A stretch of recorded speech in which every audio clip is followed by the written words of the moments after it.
You've been trying to fall asleep for a while now, maybe hours, maybe days. Your mind just won't stop pacing the same hallways of memory and worry, looping thoughts that don't lead anywhere. You might be lying in the dark heart drumming over something you can't quite name. Or maybe you know exactly what it is, a loss that never settled right. A restlessness that scratches under the skin. A quiet grief that never learned to speak out loud. If you live with anxiety or PTSD or ADHD, you already know that nighttime isn't always gentle. It should be the quietest part of the day, but sometimes it's the loudest part of the mind. The stillness makes space for everything to echo. The brain doesn't know it's bedtime. It only knows how to replay, relive, react. So, if you're here at 2 a.m. or 3:17 in the morning, eyes open, still breathing through something invisible and heavy, I want you to know you're not alone. You're safe here. There's no pressure to sleep, no pressure to fix anything. We're just going to drift gently into another world for a while. A world with no expectations, no deadlines, no versions of you to perform. Close your eyes or don't. It's up to you. Let yourself hear this like waves lapping wood. There's a wind, now soft and strange, moving like breath through canvas. You feel it before you even open your eyes. Salt in the air, the sound of wood creaking like tired old bones, the distant slap of waves against a hull that doesn't seem to end. There's no sky to see, only a thick, unmoving moonlight. Silver, cold and blurred, like it's underwater. And then a low groan from the ship's timbers, not pain exactly, just the sound of something ancient stretching. You're awake, but you don't know where you are. Your hands are tied, loosely, not cruelly, but enough to remind you that you didn't choose to be here. Your mouth tastes of salt and stale rum. Your clothes feel damp, like you've been near the sea for a long time. All around you is water. Endless, quiet water. A black ocean without a name. You might have been captured, or maybe you owed someone a favor you couldn't repay. Maybe you climbed aboard this ship in a dream, or followed a lantern into the fog and never came back. But the reason doesn't matter anymore. You're here now, just another soul below deck. A pair of hands for the ropes. A back for the lashes of salt and sun. No one here knows your name. And strangely, that feels like a kind of freedom. This isn't a captain's tale. There's no treasure map, no heroic escape, just the slow rocking days of ship life. Tar under your nails, biscuits hard as wood, and the occasional kindness of a hammock swinging with the sway of the tide. If anything in this story makes your eyes heavier, makes your breath a little slower, maybe think about liking or subscribing, but only if it feels right. No pressure, no rush. Right now, just check in with yourself. Where are you? What time is it? Are you lying down under a warm blanket? Or are you still sitting up, phone in hand, not quite ready to close your eyes. It's okay. However you're holding yourself tonight, whatever shape your body is in, just notice it. Let your jaw unclench. Let your shoulders drop. If there's a fan nearby, turn it on. Let the white noise wrap around you like fog. You're not doing anything wrong. You don't have to be asleep yet. This is just the start of a quiet story. A small life, long ago, floating out on a forgotten sea. Let's begin tonight's journey, Section 1. Hey guys, tonight we're stepping into the sunburnt hush of ancient Egypt, not as a golden god, not as a gilded queen, but as one of the hundreds of invisible hands that made a pharaoh's world shimmer. You're in the palace, but you don't rule it. You clean it. You polish the gods. You light the lamps that others get to enjoy. And yes, you probably won't survive this. So, before you get comfortable, take a moment to like the video and subscribe, but only if you genuinely enjoy what I do here. Also, let me know down in the comments, where are you listening from tonight, and what time is it where you are? Now dim the lights, maybe turn on a fan for that soft background hum, and let's ease into tonight's journey together. The first thing you feel is cold clay under your cheek.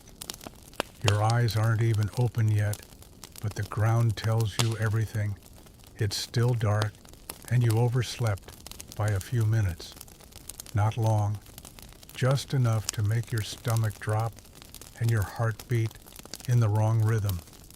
You scramble upright from your straw mat, trying not to trip over the thin, sleeping limbs beside you.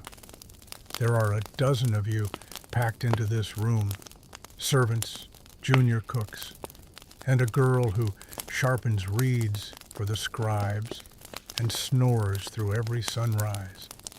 Your breath fogs a little in the air. Desert cold still lingers, even inside the thick plastered walls. The stone floors remember the night.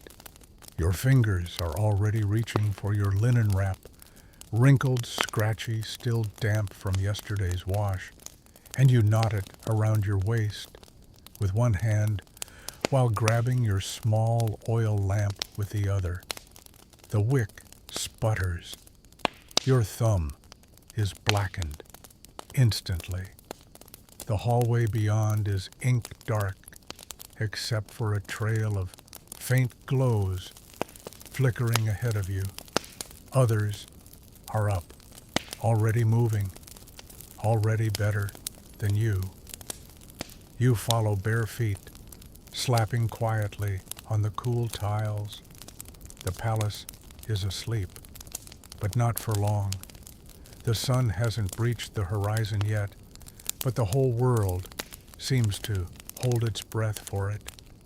Out in the city beyond the walls, roosters crow. Farther out in the fields, you imagine farmers bent over, already coaxing life from dust. But here, inside the great estate of the pharaoh, your job is to prepare for the pharaoh's day before he opens his eyes. First stop, the washing room. It's not luxurious, not for you. This one's just a shallow stone basin filled with cold water from the night jars. You splash your face, arms, and feet, muttering a short prayer to whichever local god oversees not getting yelled at before breakfast, possibly Tefnut. Beside you, another servant dips her elbows into the basin, teeth chattering. She looks sideways at you and mutters, "Did you hear one of the temple lions sneezed yesterday? They had to clean the entire columned hall." You snort. "That tracks. You're next." Today's schedule was posted yesterday in the steward's hall, etched hastily onto a clay tablet with a reed so blunt it might have been a stick. You only glanced once, but you remember, cleaning the hall of divine offerings. You groan, quietly. That hall is enormous, sacred, trapped halfway between a temple and a gallery. And it's full of statues that you're not technically supposed to look at, let alone touch. But today, you'll be brushing dust from Ra's headdress, rubbing oil into Horus's falcon feet, and trying not to knock over a ceremonial bowl worth more than your entire family's goat herd. Historians agree that many royal servants lived inside palace walls, often sleeping in communal quarters with just enough room to stretch if you curled up politely. They were fed, clothed, and worked from before dawn until after dusk, performing duties from sweeping sand to massaging royal calves. You dry your face and move quickly through the pillared halls. Your first real moment of awe comes as it always does, turning the corner to the east wing and seeing the morning light just begin to kiss the tops of the columns. Even this early, the architecture stuns you. Painted in blues and reds, pillars like lotus stems stretch up into the still darkness above. They hold up the sky, or it feels like they do. And here you are, shuffling through it, a speck with a rag. You pass a row of low-bowing junior attendants, all carrying jars of honey or incense, eyes low. No one speaks above a whisper. It's not a rule exactly.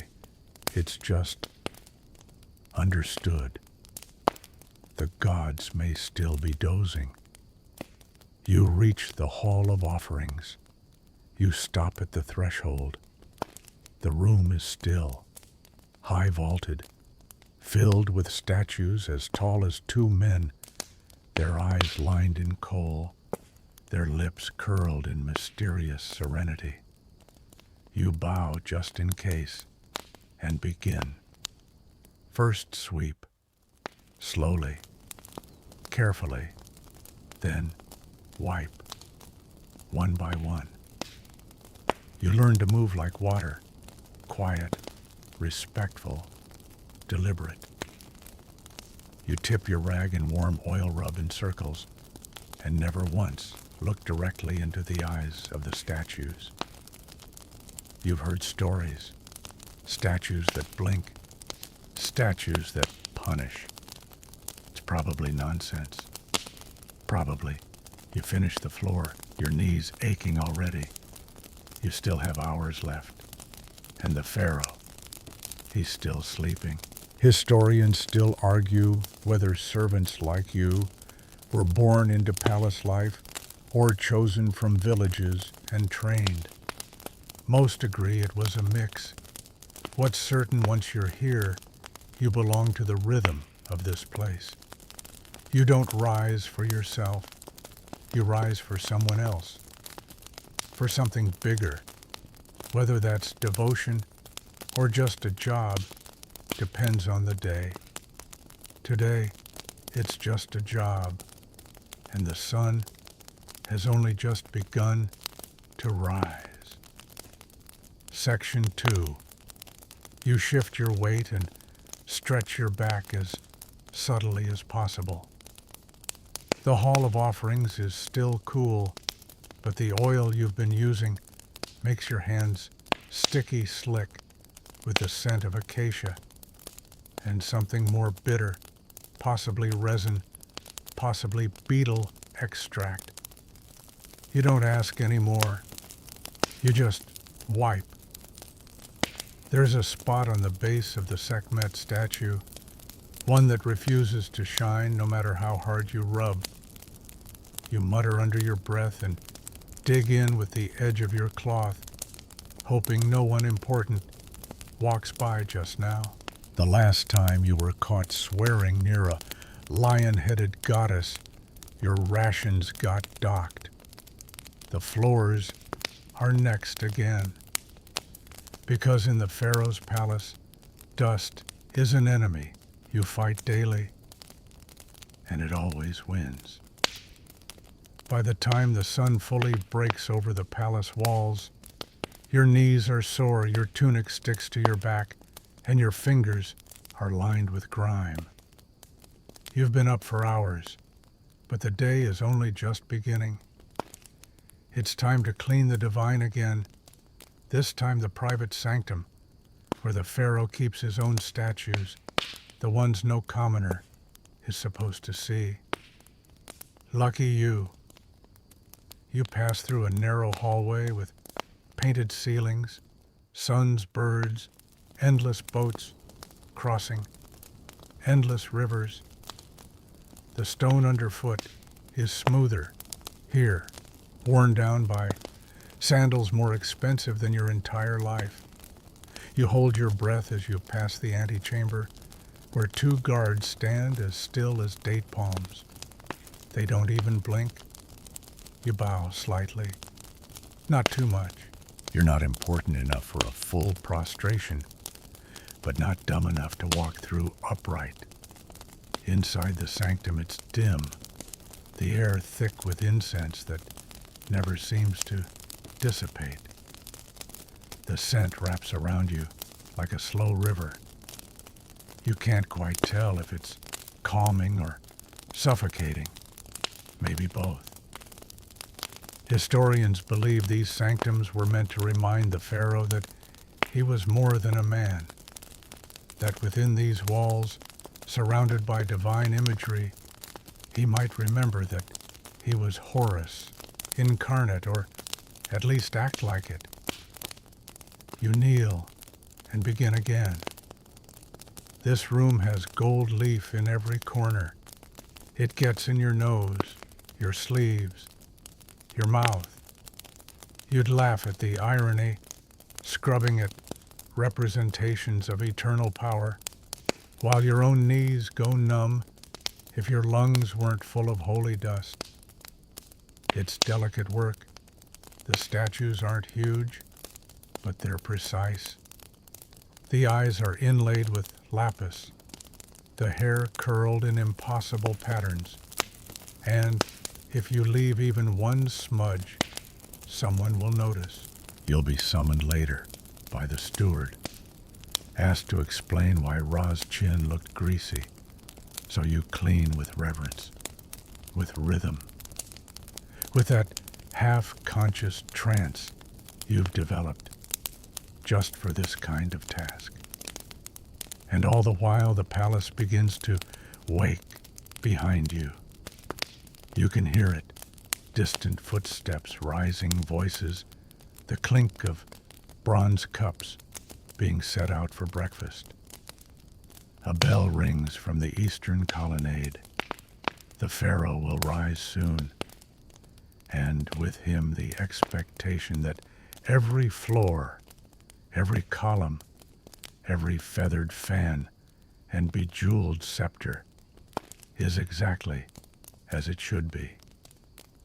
Historians still argue whether servants had rotations, if each person specialized in one task, or if you did everything, floors one day, food the next funeral prep by week's end. Evidence is mixed. But here now, you do it all, because you're not just a servant. You are a shadow of the palace, a breath inside the walls. And the palace is alive. You leave the sanctum careful not to bump the threshold. There's a superstition about that. One servant tripped once and wasn't seen again. Next, stop the Hall of Reeds. It's not your assigned chamber, but you're needed. Someone spilled ink again. The hall is where the scribes work, at least 20 of them lined up like birds along a branch, each with their own writing mat and ink jar. They copy, calculate, and curse constantly. There's always someone mumbling about papyrus quality. You duck inside, mop in hand, and try not to draw attention. But the scribe nearest you points a crooked reed and says, "You again. You always miss the corners." You offer a tight smile and keep wiping. This is how the palace breathes. It exhales problems, and you inhale them. One quirk of this room: the scribes keep cats, not just a few dozens. They're curled on scrolls, batting at sandals, sleeping in the papyrus baskets. They're sacred, they say, keepers of order, but they also knock over the ink jars you have to clean up. One orange tomcat walks across your foot with imperial confidence. You give him a nod. He doesn't return it. By mid-morning, the sun blazes through the high lattice windows. The heat begins to press inward. The coolness of dawn has fully abandoned you, and the oil from your earlier cleaning now feels like a sticky curse. You smell of myrrh sweat and floor wax, a perfect blend. There's a rumor going around that one of the guards caught a high priest snoring during temple prayers. No one knows what happened to the priest. The guard now walks with a limp and a faraway look in his eyes. You return to your quarters just long enough to rinse your hands and change your tunic. One of the other servants, Lessa, with the permanent smudge on her chin, offers you half a fig. You accept it like a royal gift. Historians often overlook the lives of people like you. No scrolls document your fig break. No monument praises your ability to remove wax from terracotta without scratching it. But without you, this whole glittering illusion falls apart. You return to work without being told. You don't wait for thanks. You just wipe your hands and move toward the kitchens where steam is beginning to rise. Section 3. The kitchens are not what you expect. You imagine some massive golden chamber with slaves roasting peacocks on silver spits. That's for the stories. The real palace kitchens, your kitchens, are a collection of low, wide rooms that smell like smoke onions and old bread. There's always a little soot in the air, always someone burning something, and always a rooster where it shouldn't be. You duck under a wooden beam, one that always tries to bump your forehead, and shuffle past two boys fanning the cooking fire. They're sweating buckets, and one of them has flour in his eyebrows. On the large clay hearths, stews bubble. Something brown and suspicious is being stirred with a ladle that looks older than most of the cooks. You glance at the pot, wrinkle your nose slightly, and decide not to ask. There are lentils in there, you hope.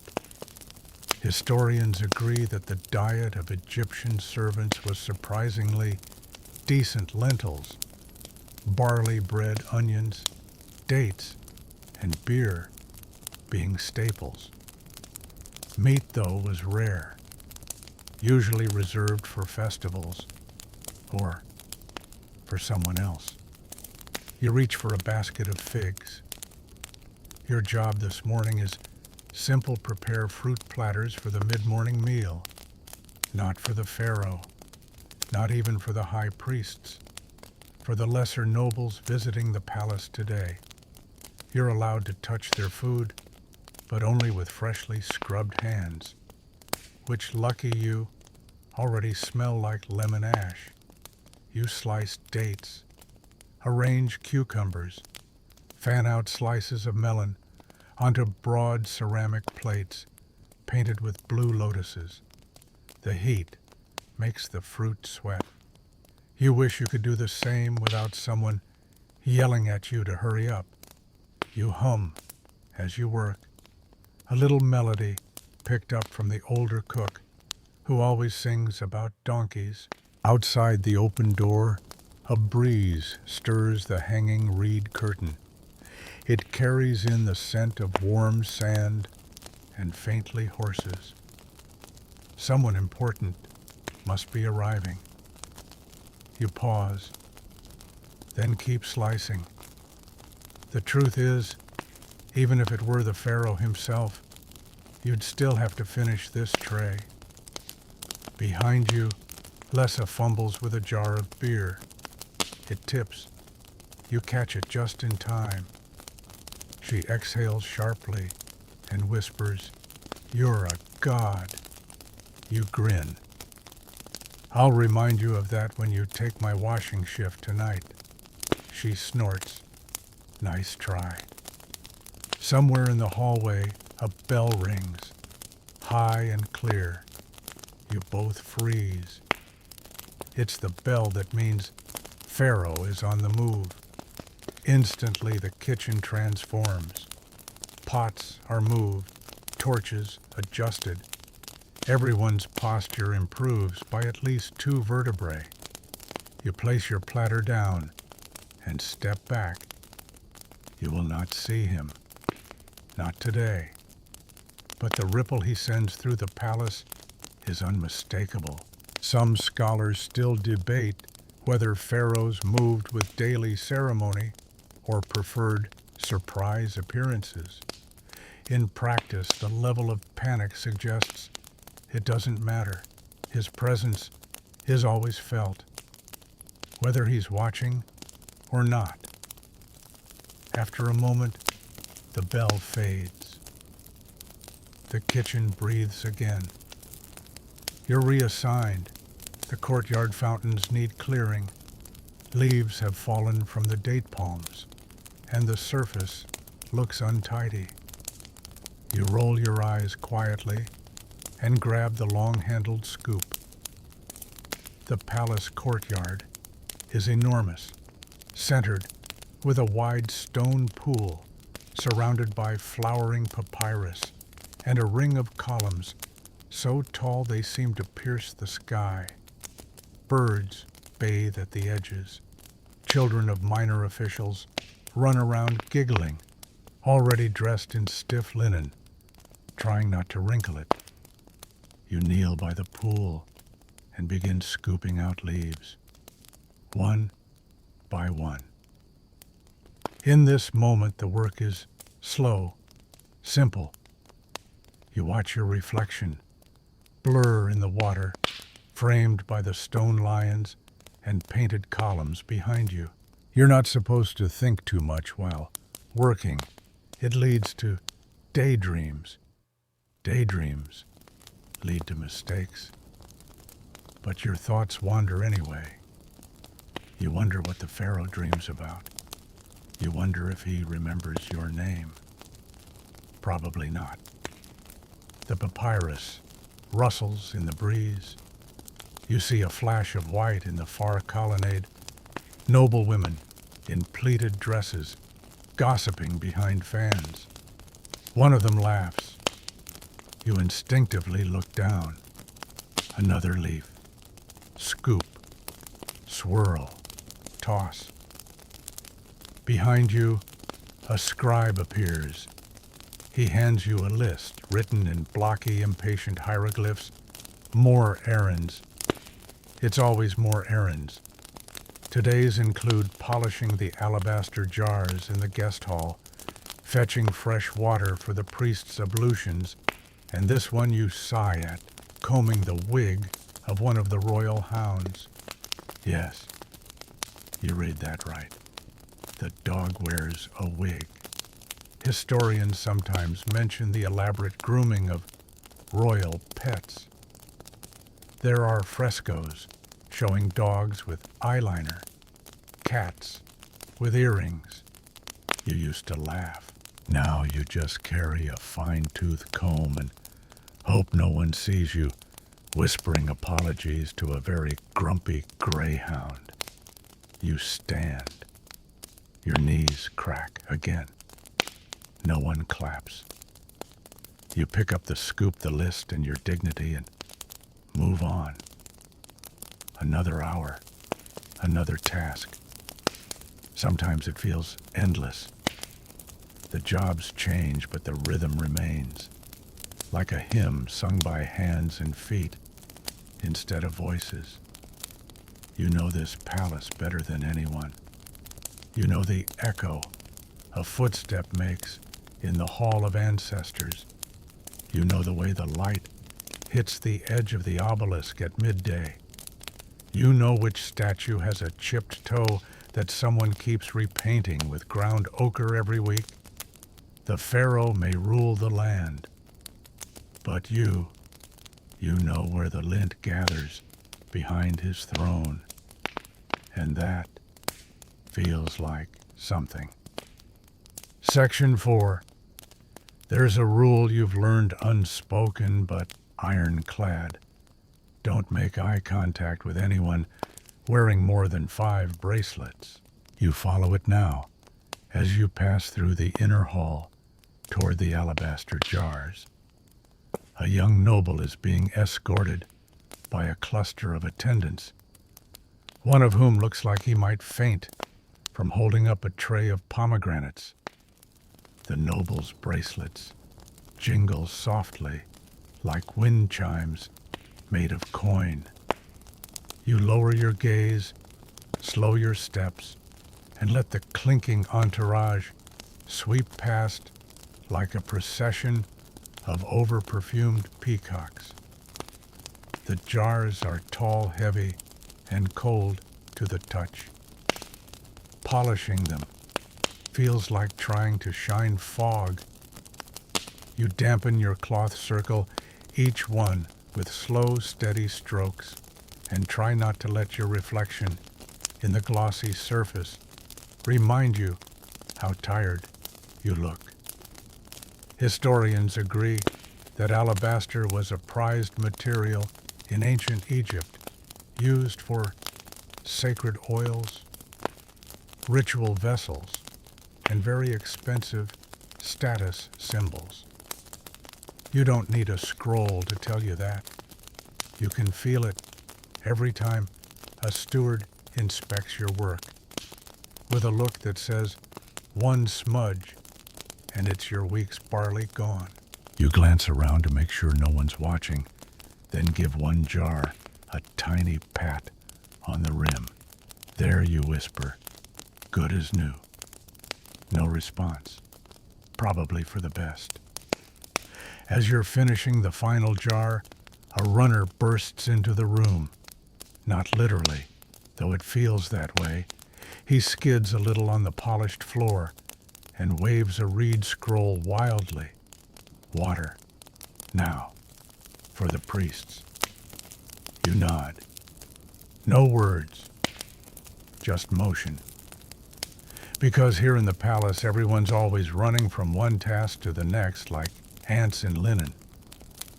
And if you stop too long, someone will assume you're dead or, worse, available for another task.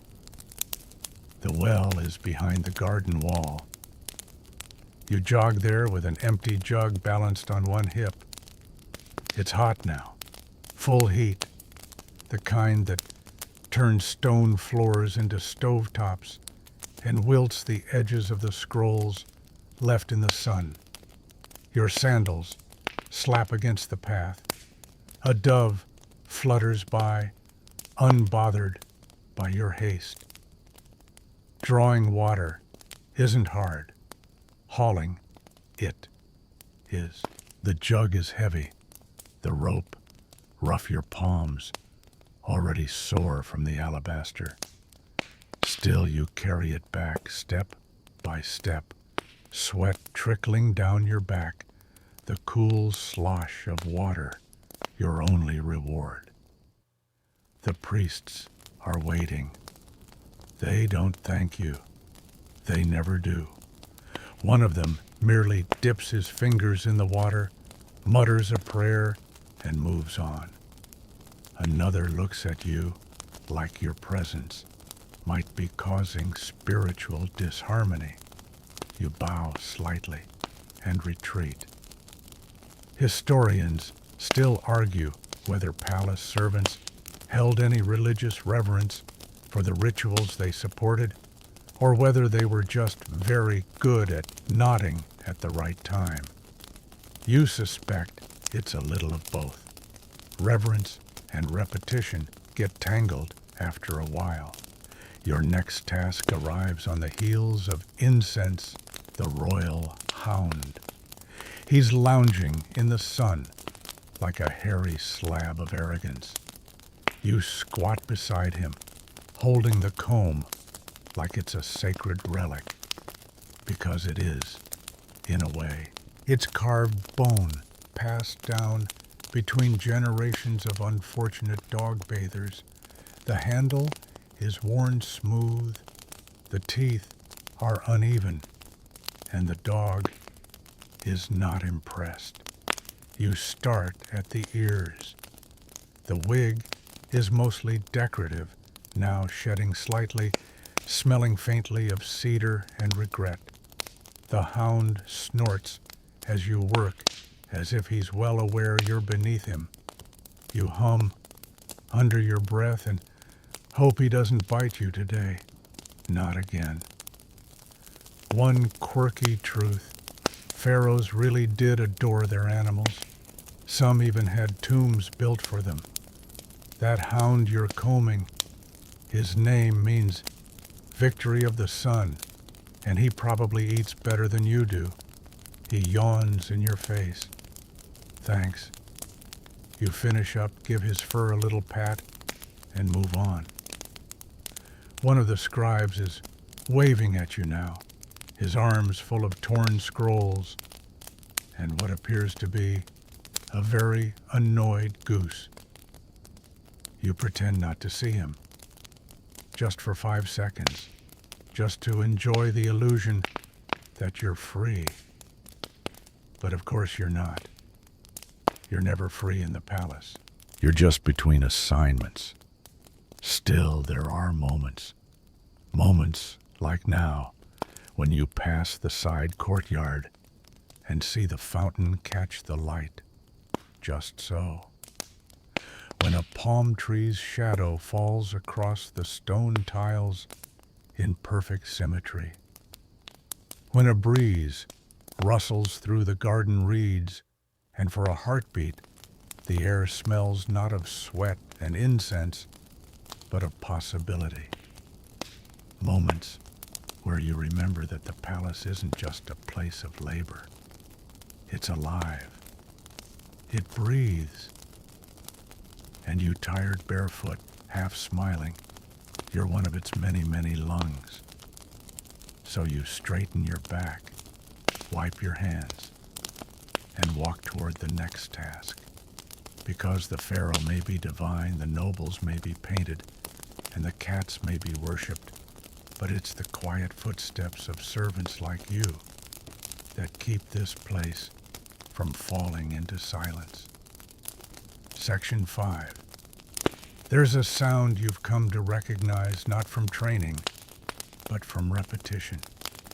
It's the shuffle, click, whisper of secrets. It comes from behind you, now, echoing through the arched hallway.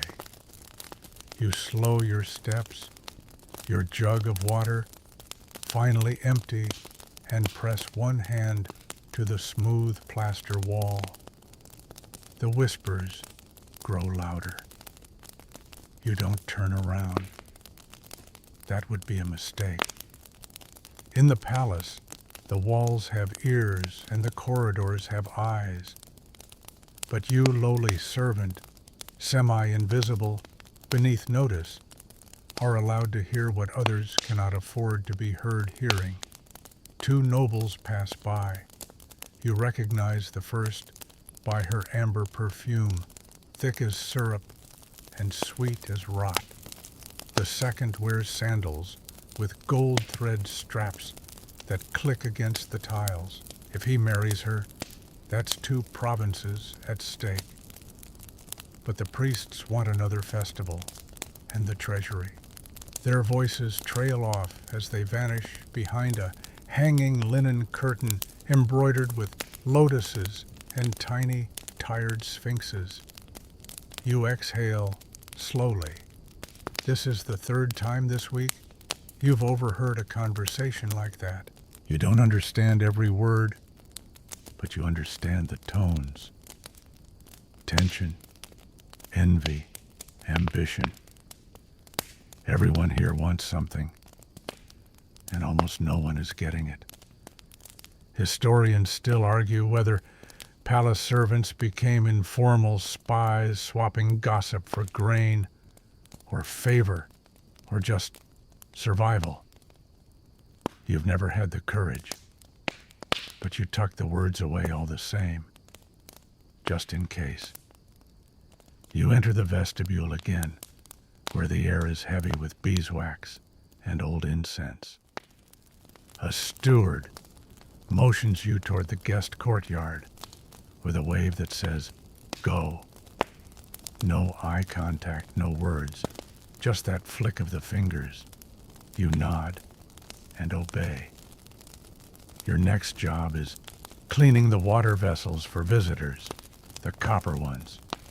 They're light enough to carry, but not so light that they don't bruise your hips if you move too quickly. You scrub each one by hand, dipping cloth into warm water, trying to erase the marks of fingers that wear more rings than you've ever owned socks. There's something oddly comforting about polishing copper. It starts dull. It ends bright, unlike people. You catch your reflection in one of the jugs. Tired eyes, crooked scarf, smudge of soot under your left cheekbone. You wipe it off, but it only smears. You glance left. There, sitting in the corner, is one of the younger stewards, half asleep, head resting on a stack of folded linens. You want to shake him awake, tell him the nobles are coming. But then again, maybe you'll let him dream 5 more minutes. The palace rarely does. When you finish with the jugs, you carry them into the courtyard. The columns rise like petrified giants around you. Shadows fall long and blue over the limestone. You kneel. Place each jug carefully, the way you've been taught, symmetrical, balanced, upright. The water must ripple once, and then still like a mirror made of breath. You remain kneeling as the first group of guests enter. One of them is a young noble with sandals so clean they squeak. He doesn't see you, he never does. You are a surface he walks past, but that's how it's meant to be. You wait until the murmurs fade and the guests are settled. Then you rise and head toward the kitchens again. Not to eat, not yet, but to help with the next round of preparations. Always more preparations. On the way, you pass a crack in the wall where the plaster's chipped away, a tiny gap, big enough to see through. On the other side is the private garden, the one only the pharaoh's family uses. You shouldn't stop. You do anyway. Through the gap, you glimpse her, the queen. She's sitting by the lotus pond, dressed in pale green linen, her hair braided with gold wire and little beads that catch the sun. She looks bored, beautiful, but bored. She plucks petals from a white flower and drops them into the water one by one. You wonder what she's thinking. You wonder if she ever dreams of simpler things, of walking barefoot through the reeds, of being unseen. You back away. No one catches you. Another servant might whisper that you're daring, or foolish, or both. Historians have never agreed on how much access servants really had to the inner sanctum of royal life. The official answer is none. The real answer is as much as they could get away with. You return to your duties. There's a hallway that always smells of jasmine and mildew. You pass it now. The smell is comforting in its familiarity, like old sheets left in the sun too long. You pause at a window. The sky is changing. Evening will come soon. The light has turned the color of baked clay, and the palace hums with anticipation. You still have 3 more tasks before you eat. But for a moment, just a small one, you rest your hand on the stone sill, close your eyes, and let the sunlight warm your face. There are worse lives, you tell yourself, and then under your breath, just for you, but there are better ones too. Section 6. By the time you reach the storeroom again, the sun has shifted to that golden angle that makes everything look sacred, even dust motes.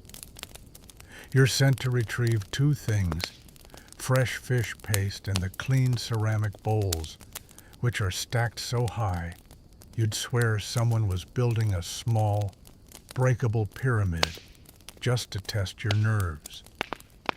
The paste is for the cats. Yes, the cats. Not the scribes, not the queen, not even the priest, who speaks in riddles and eats dates like they're grapes. No, this paste, smooth, oily, expensive, is reserved for a certain group of very demanding residents, the palace's divine felines. You tiptoe across the tiles with the bowls stacked in your arms.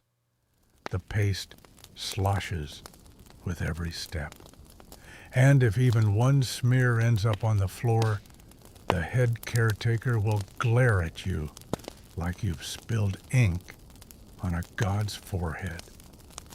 Cats, after all, aren't just pets here.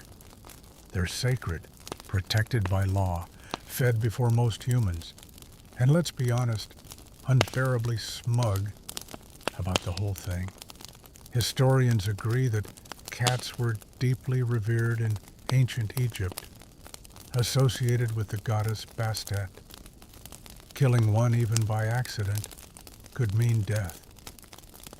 You try not to think about that as you round the corner and see 3 of them already lounging in the feeding alcove, staring at you like you're late. Because you are. One stretches, yawns, and flicks its tail. Another pads over with deliberate steps, tail high, as if you were the one being inspected today. The third simply blinks, judging, always judging. You set the bowls down gently, one by one, and spoon the paste into each with the reverence of a ceremonial offering. You whisper a quiet, "Please, don't scratch me today," under your breath. The cats remain silent, but the one with the torn ear seems to smirk. While they eat, you back away. This is your moment to breathe. You lean against the cool wall and listen. Purring, soft slurping. Somewhere far off, a musician is tuning a lyre. Here, in the feline corner of the palace, things are quieter. Quieter but no less strange. One of the cats, the smallest, wears a tiny golden collar engraved with symbols you can't read. You once asked who gave it to her. The other servants just shook their heads and said, "She chose it." You believe them. No one chooses for the cats. They rule their domain with a twitch of the whiskers. And as you're about to leave, one of them, not the smallest, but the fat one with 3 scars on its back, rubs against your leg. It's the highest honor you'll receive today. You walk out into the corridor, smiling just a little. It fades quickly, though, because a steward appears, panting and wild-eyed. The courtyard, he says, dust everywhere. You don't sigh out loud, but inside, you sigh. The courtyard apparently has been struck by one of Egypt's lesser plagues, an unexpected dust storm.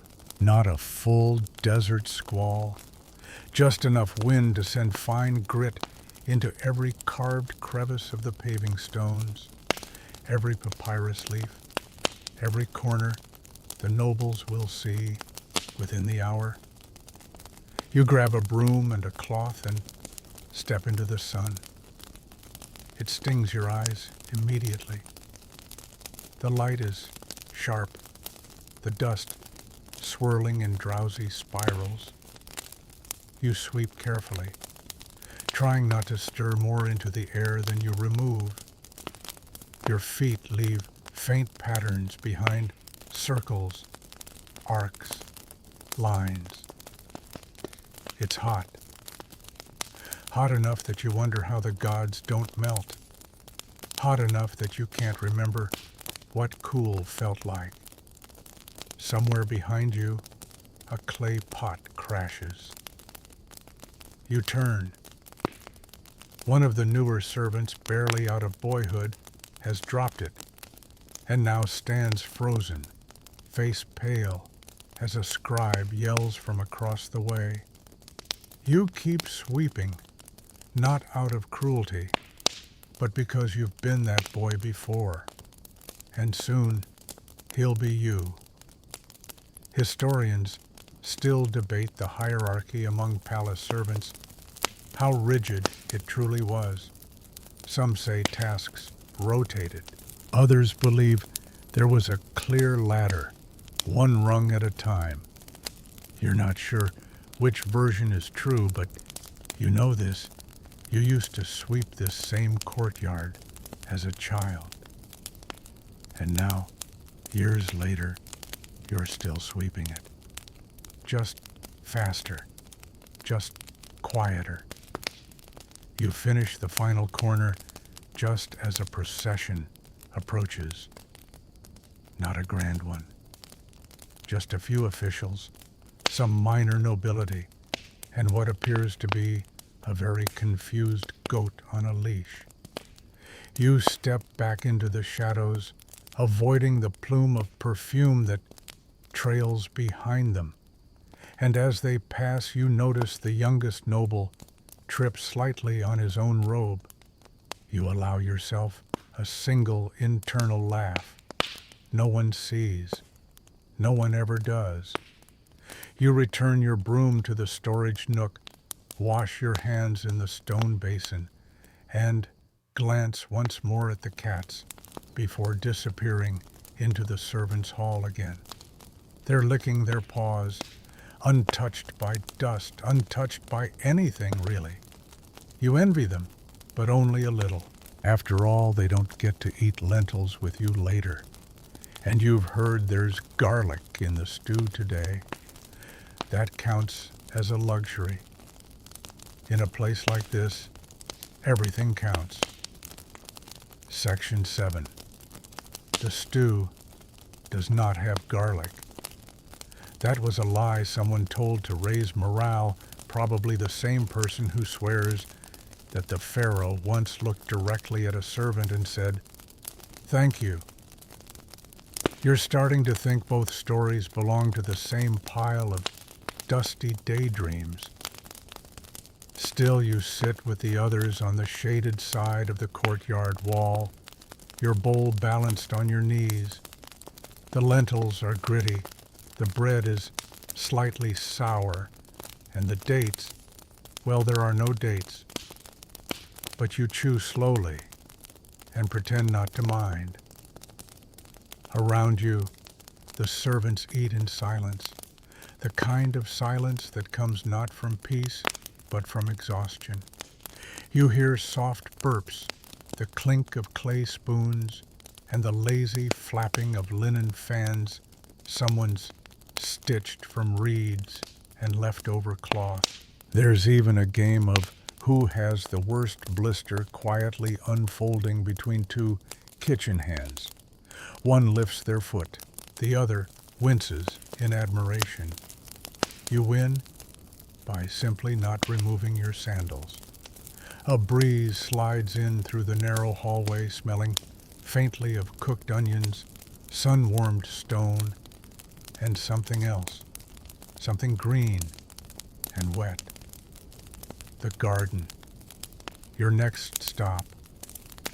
You stand joints aching more than they should at your age. The midday sun is overhead now, a disk of white fire, and your shadow beneath you is the size of a frog. You fetch the wooden rake and straw broom and head to the courtyard gardens, where luxury is grown leaf by leaf. It's not a grand garden. This one's tucked between the lesser halls, reserved for scribes and visiting officials. But it's carefully tended with little patches of fragrant herbs, rows of flowering reeds, and narrow channels of irrigation fed by the palace's water system. You start with the path raking away, leaves brushing dust off the stepping stones. Then you move to the water channels. They always clog. Always. Papyrus strands, stray feathers, even once a piece of sandal that someone denied losing. Today it's a dead frog. You blink at it. The frog blinks back. Then it slides limp and resigned into the basket with the rest of the debris. You tell it softly, "You're lucky. You get to rest now." Historians still argue whether palace gardens were purely decorative or served medicinal and culinary purposes. You suspect the answer is both. You've seen healers snip thyme sprigs one day, and decorators weave lotus garlands the next. You sweep your way past the reeds and pause by a row of small sycamore saplings. Someone's left a bead necklace hanging from one of the branches. It sways in the breeze, catching glints of sunlight forgotten or offered. You can never tell. You don't touch it.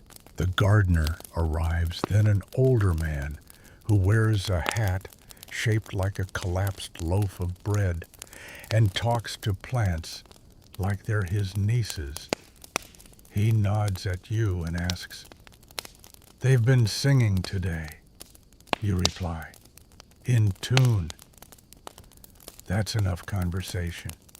You spend the next hour weeding, watering, sweeping, and trying not to be spotted by any nobles who might request a flower for their hair or a quote from a scroll. You're already behind schedule. When you finally leave the garden, your hands smell of mint and soil. Your back hurts, but the quiet of the green world has settled something in you. It's the only part of the palace where time seems to slow. Back in the hallway, everything is moving too quickly again. A steward runs past, shouting for someone to fetch extra linens. A kitchen boy drops a platter of figs and nearly cries when the head cook mutters, "Pharaoh wept less when his uncle died." And you are handed a tray of grape juice and goat cheese and told, "Don't spill. Don't trip. Don't breathe too loud. The tray is for the scribes." You walk slowly. The juice wobbles. The cheese sweats. In the scribe room, the air is thick with ink and heat. Long scrolls line every wall. Two men argue about hieroglyph spacing. One of them is missing an eyebrow. The other seems to be growing a second. You set the tray down without a word. One scribe glances up. "Oh, you again." You don't smile. He does. Barely. As you turn to leave, you hear him mutter, "Tell the one who made this cheese that it's too sharp. Almost bit my tongue." You wonder what it's like to have time to complain about cheese. Back in the hallway, the tray is empty, your arms are shaking, and the heat is unbearable. But the cats are fed. The garden is tidy. The scribes have juice. And you have 10 minutes before your next task. Enough time to crouch in the shadow of a pillar, let the cool stone rest against your back, and pretend that you are a stone too. Smooth, still, unbothered by scribes or sandals or sacred rodents in decorative collars.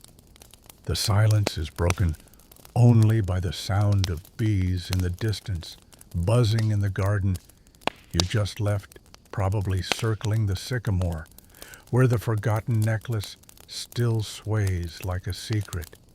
You close your eyes, just for a moment. The palace hums around you, and you breathe deep, then stand again. Time to keep moving. Section 8. You're back on your feet again. You don't remember the last time you sat for longer than a song. Time inside the palace is not measured in hours, but in errands one after another, until your memory of breakfast feels like a rumor. This next task is deceptively simple. Serve midday refreshments in the Hall of Scrolls. Deceptively. The Hall of Scrolls is not serene. It's where scribes, architects, and stewards gather to argue politely, and sometimes not so politely, over royal projects, temple expansions, festival calendars, the right color for the pharaoh's newest barge canopy. This is not a place where mistakes go unnoticed. You balance a tray of wine jugs, chilled with wet linen, and a bowl of figs. Your left hand holds a stack of fresh writing reeds wrapped in cloth. Someone always forgets theirs and demands a replacement, like their life depends on it. The doors creak open, and immediately you feel the tension, thick, like the glue they use to bind scrolls. Inside, 5 men sit on low stools around a broad stone table covered in diagrams. One scroll is so long it coils onto the floor looking like a sleepy snake. A 6th man, tall balding with a blackened toenail, is pacing and muttering about shadow angles on sundials.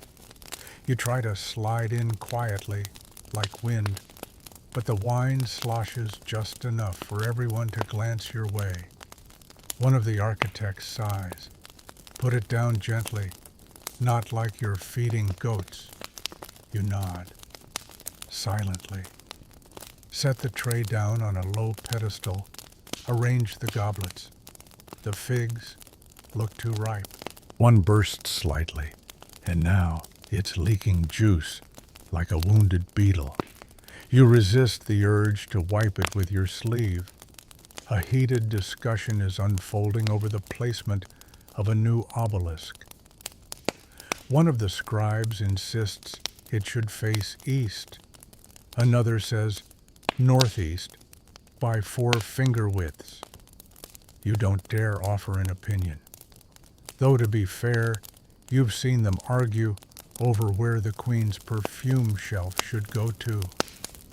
Historians still argue whether scribes held true administrative power or merely served as mouthpieces for the elite. You have your own opinion. Power is the man who never carries a tray. The room gets louder.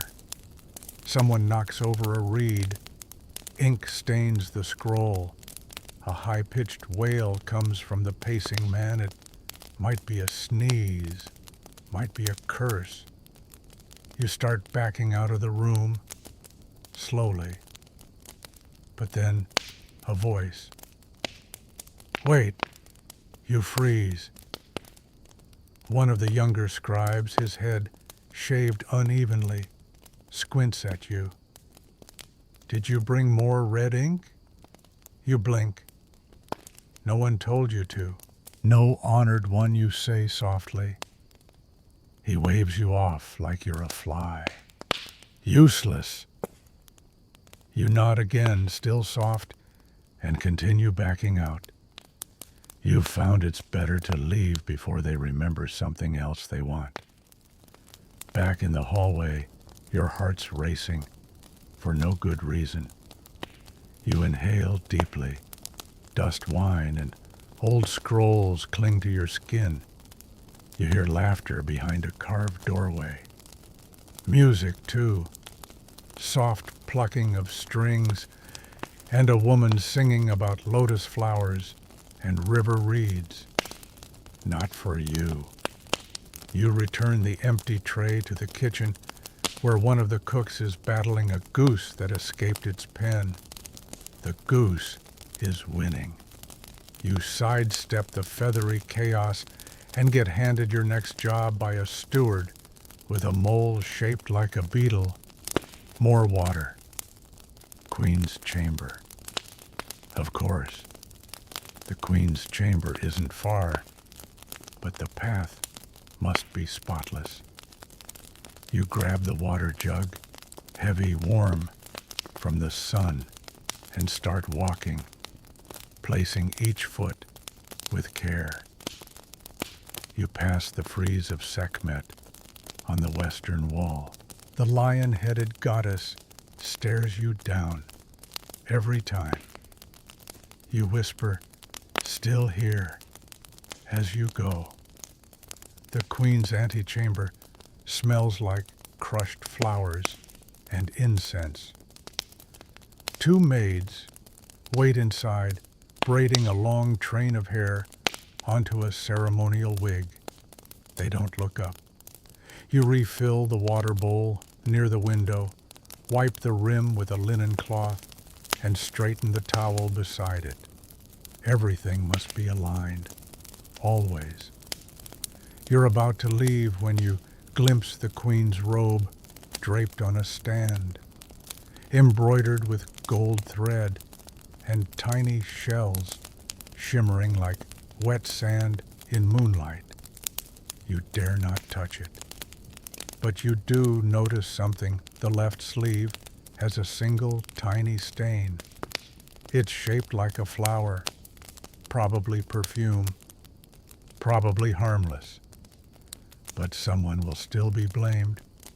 You don't tell anyone. You walk back out down the corridor, lined with fans shaped like lotus leaves, back into the heat of the day. A cat watches you from the shadows, still judging. You nod to it. It blinks slowly like it knows all your secrets.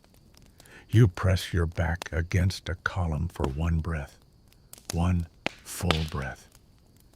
Then you start walking again, because there is always something else.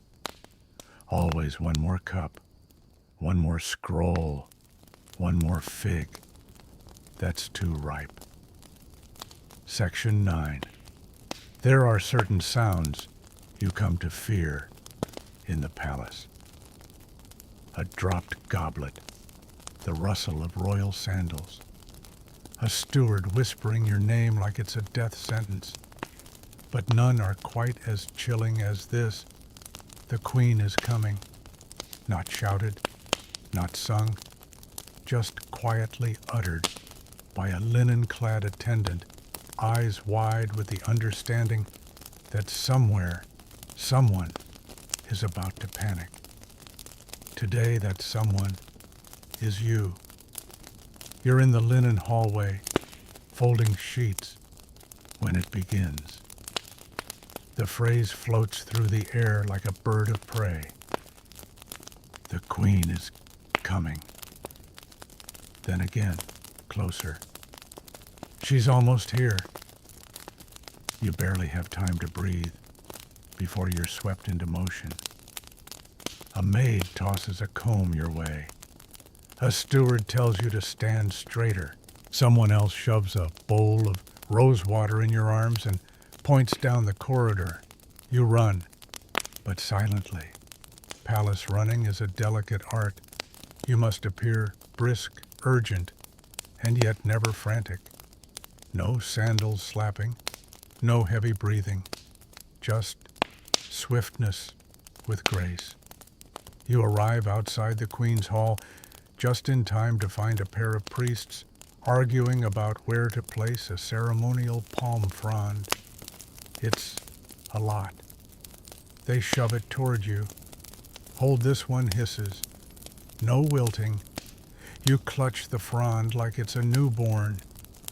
Your hands already smell of rose water, and now also palm sap. Then she arrives, the queen. No trumpet, no parade. Just a shimmering presence that seems to hush the air itself. Her linen gown gleams impossibly clean. Her jewelry clinks softly, gold and lapis, probably heavier than your breakfast ration. Her face, beautiful, bored, and powerfully perfumed. You are several feet away and still feel as though you've been slapped with lilies, or maybe myrrh, or possibly both. Historians still argue whether the royal perfumes were layered by seasoned status or just personal whim. One moment she's near you, the next she's past, trailing a mist of scent expectation, and the heavy silence left in her wake. No one speaks until she's gone. Then suddenly, everyone speaks at once. She didn't even look at the palm. Did you see her earrings today? I think her wig is shorter. Does that mean something? You say nothing. You just return the palm frond which you've somehow bent in the middle. Hopefully no one notices. You walk away feeling like you've just survived a very polite sandstorm. Your next stop is the hallway of statues. You're sent there to dust the busts. Again. The busts never complain. That's the nice thing about them. They stare into eternity with blank stone eyes while you climb a rickety stool and carefully wipe their brows. You give each one a quiet nickname. This one's Squinty. That one's always judging. And the one near the end, you call her Ma-Ot Jr. because her nose is slightly crooked and you think it makes her look wise. You once whispered a joke to her. She didn't laugh. Still, she's your favorite. You finish your work with care, removing cobwebs, adjusting a flower garland, someone hung off center, and brushing away a layer of fine sand that somehow finds its way inside every sacred place. That done, you head down toward the scribe hall again, but this time it's not for wine or scrolls. It's for an even stranger task, delivering a message about mice. Apparently the Queen's cat has been catching too many, and they want someone to do something about it. You are that someone. You locate the scribe responsible for palace animals. Yes, that's a real job, and pass along the complaint. He nods solemnly, scribbles something down, and tells you, "We'll notify the rodent manager." You don't ask. You just nod back, like that's the most reasonable title in the world. On your way out, someone stops you with a cloth bundle. Take this to the music chamber. Inside the bundle, 2 rattles, a reed flute, and a note that says, "Do not let the pharaoh hear this rehearsal." Of course, the music chamber is tucked near the western wall, far from the Queen's residence. A precaution. You slip inside quietly and find 2 musicians already practicing. One strums a harp, the other hums. They look at you like you're a messenger from the gods. "Is that the new flute?" one asks, practically glowing. You hand it over. He tries a few notes. It squeaks like an annoyed ibis. They both wince. "It'll mellow you offer." He nods. "Or we'll bury it." You leave the musicians to their squawking. Back in the hallway, it's quieter now. The Queen has passed, the scribes are buried in ink, the cooks are chopping again, the cats are judging in doorways, and you're already being summoned elsewhere. The tray is waiting. The water's lukewarm. The next errand is unknown. But that's the rhythm of palace life. No explanations, no resting, and certainly no second helpings. You straighten your back, adjust your tunic, and carry on. Always forward, always quiet. Section 10. There's something about being trapped in a room with a bored scribe that feels eternal. You're sent to the antechamber of the West Archive. Not a glamorous location, but far from the kitchens, which is its own kind of gift. Your mission is simple. Wait for the royal scribe to finish drafting a ceremonial blessing, then carry it without folding, smudging, or breathing on it too hard to the head priest across the courtyard. You sit on a woven stool in the corner, surrounded by shelves of papyrus scrolls. It smells like old ink-warm dust and faintly of goat skin. The scribe enters. He is thin with a long face and fingers permanently stained with black. He does not greet you. He does not sit. He begins pacing the room like it owes him answers. You wait. And then he speaks. "Tell me," he says, gesturing vaguely in your direction, "do you think this line flows well?" He reads aloud a string of elaborate blessings in flowery hieroglyphic phrasing. It sounds fine to you, but you say the only thing a servant should ever say in such moments, "As you wish, honored one." He frowns. No, I need honesty. This is a blessing for the pharaoh's second cousin's 3rd child. It must echo with spiritual resonance. You resist the urge to blink very, very slowly. Instead, you nod, as if contemplating the depth of the Nile itself. He starts over, then again, and again. At one point, he changes a single hieroglyph, an ibis, to a lotus, and reads the whole thing out loud 4 more times to hear the vibration. Historians still argue whether scribes were treated as low-ranking bureaucrats or revered creative minds in ancient Egypt.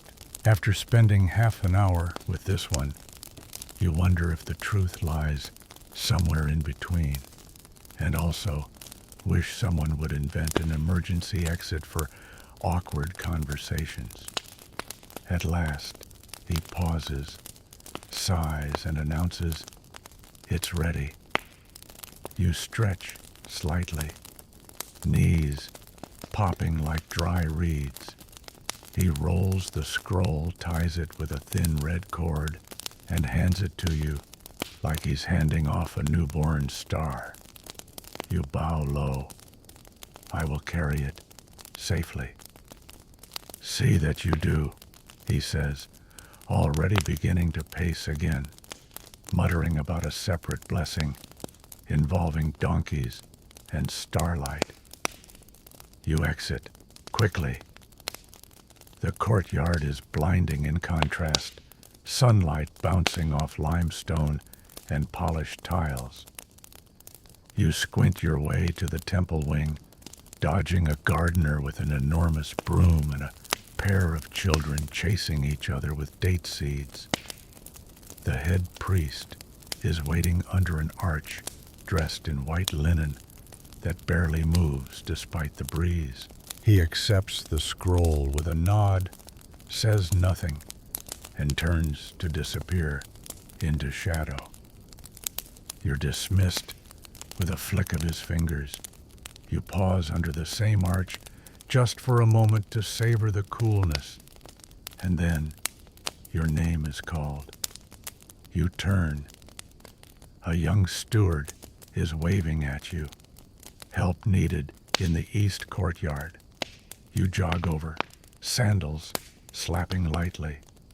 When you arrive, you're greeted not by chaos, but by silence. 3 painters are standing around a half-completed wall mural, arguing in whispers. The color's too dark. No, the pigment's perfect.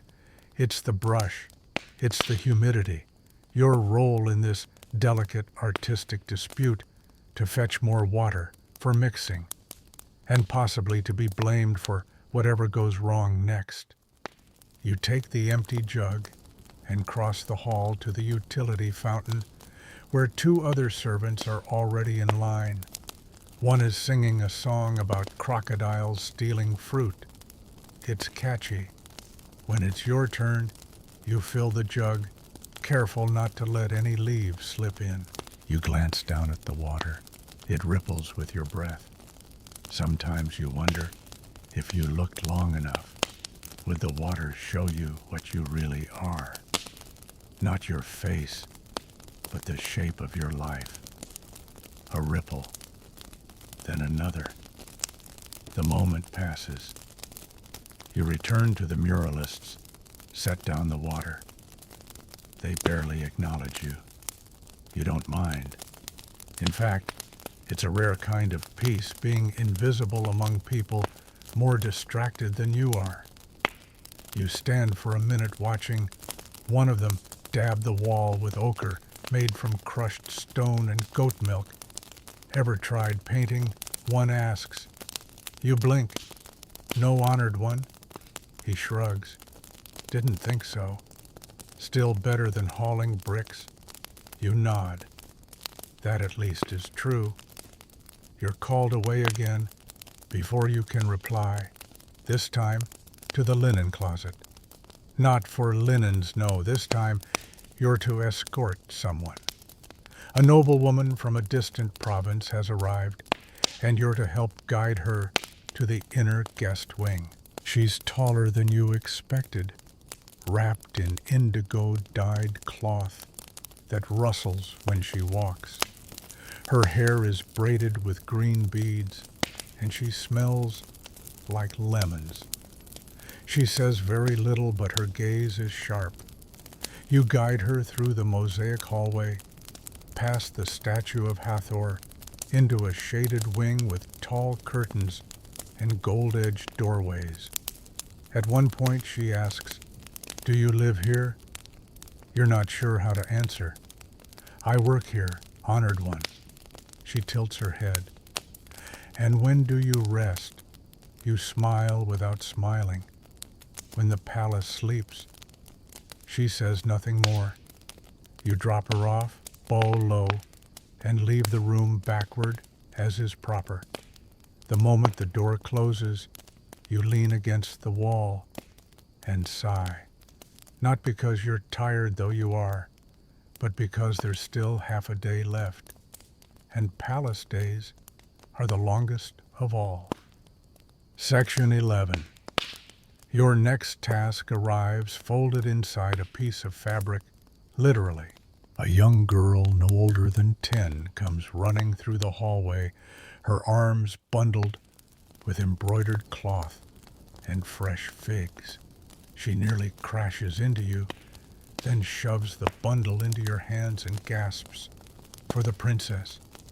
Room by the garden. Don't squash the figs." Then she darts away like a startled ibis. You look down. The cloth is silk, the embroidery lined with tiny golden beetles. The figs smell overly ripe, warm with sun. Somewhere in this bundle lies prestige and a trap. You carry it with both arms, like it's the body of a sacred cat. The hallway to the princess's chamber is tiled with blue-glazed bricks. Light pools in the corners, silent and soft. A cat watches you from a windowsill, judging, as cats do, probably counting the figs. You pause outside her room. The curtain is drawn. You tap gently. A servant inside pulls the curtain aside and peers at you. "For the princess," you say, holding out the bundle. He eyes it, then you, then gestures you inside. The room smells like pomegranates and scented oil. Cushions are stacked along the walls. Incense curls lazily from a carved stone bowl in the center. And there, reclining under a sheer canopy, is the princess. She is not reading. She is not writing. She is peeling petals off a lotus flower and arranging them by color.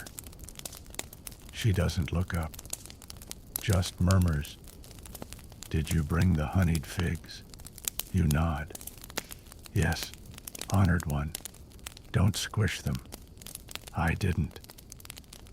She finally looks at you. Her eyes are lined with kohl. Her hair is heavy with beads. Her expression is unreadable. "You're new," she says. "Not quite," you reply. She smirks. "They never last long." You place the bundle on a low table, bow, and retreat. No one stops you. You count that as a win. Outside, the air feels cooler somehow. You exhale slowly. Then someone calls for you again. The pool. You blink. The what now? The palace pool. They need someone to scrub the bottom. Of course, you arrive at the courtyard where the sacred pool glimmers in the sun. The water is shallow, meant for reflection and ceremony. But right now it's full of floating petals, algae, and what appears to be the chewed remains of a date cake. You tie up your tunic wade in and begin to scrub. The stones are slick. The sun burns your shoulders. Occasionally, a gardener passes by and offers unsolicited advice. Use the stiff brush, or you missed a spot by the ibis statue. Historians still argue whether these ceremonial pools were meant strictly for ritual, or if royal children really did sneak in for midnight splashing contests. You're inclined to believe both. By the time the pool gleams, your fingers are wrinkled and your knees ache. You climb out, dripping and sandy. No time to dry off. Someone is already pointing you toward the kitchen. It's nearly sunset and the evening meal is being prepared. You're put on fruit duty. That means peeling dates, pitting olives, and slicing melons so precisely that one of the cooks measures them with a reed ruler. He watches you like a hawk as you work. Too thick, too thin, too enthusiastic. You didn't know enthusiasm had a thickness, but okay. Eventually, you find a rhythm slice, pit wipe, repeat. You hum quietly to yourself, something about crocodiles and fruit perhaps. It helps. The meal is plated onto ceramic trays with patterns of lotus and heron. You help carry them walking in a line of other servants through the great hall, past columns painted with stars toward the dining chamber of the nobles. You won't be allowed inside.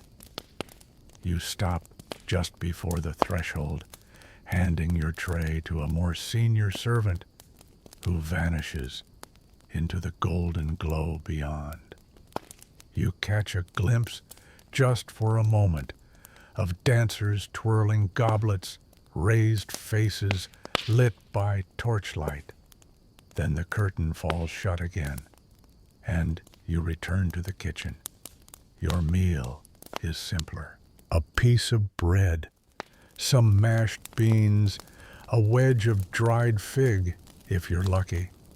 You eat outside, sitting on the cool steps by the garden, sharing space with other servants and 3 very smug cats. One curls against your leg. You let it. The stars are just beginning to appear. You look up. You wonder if the princess looks up at the same sky from her tower window. You wonder if she sees the same stars. You finish eating. You lean back. And for a moment, everything feels still, quiet, balanced, until someone shouts again. Always someone shouting. But for now, you pretend not to hear. Just for a few more breaths. Section 12. You don't get many quiet moments in the palace, which is why they always feel suspicious, like the calm before a sandstorm.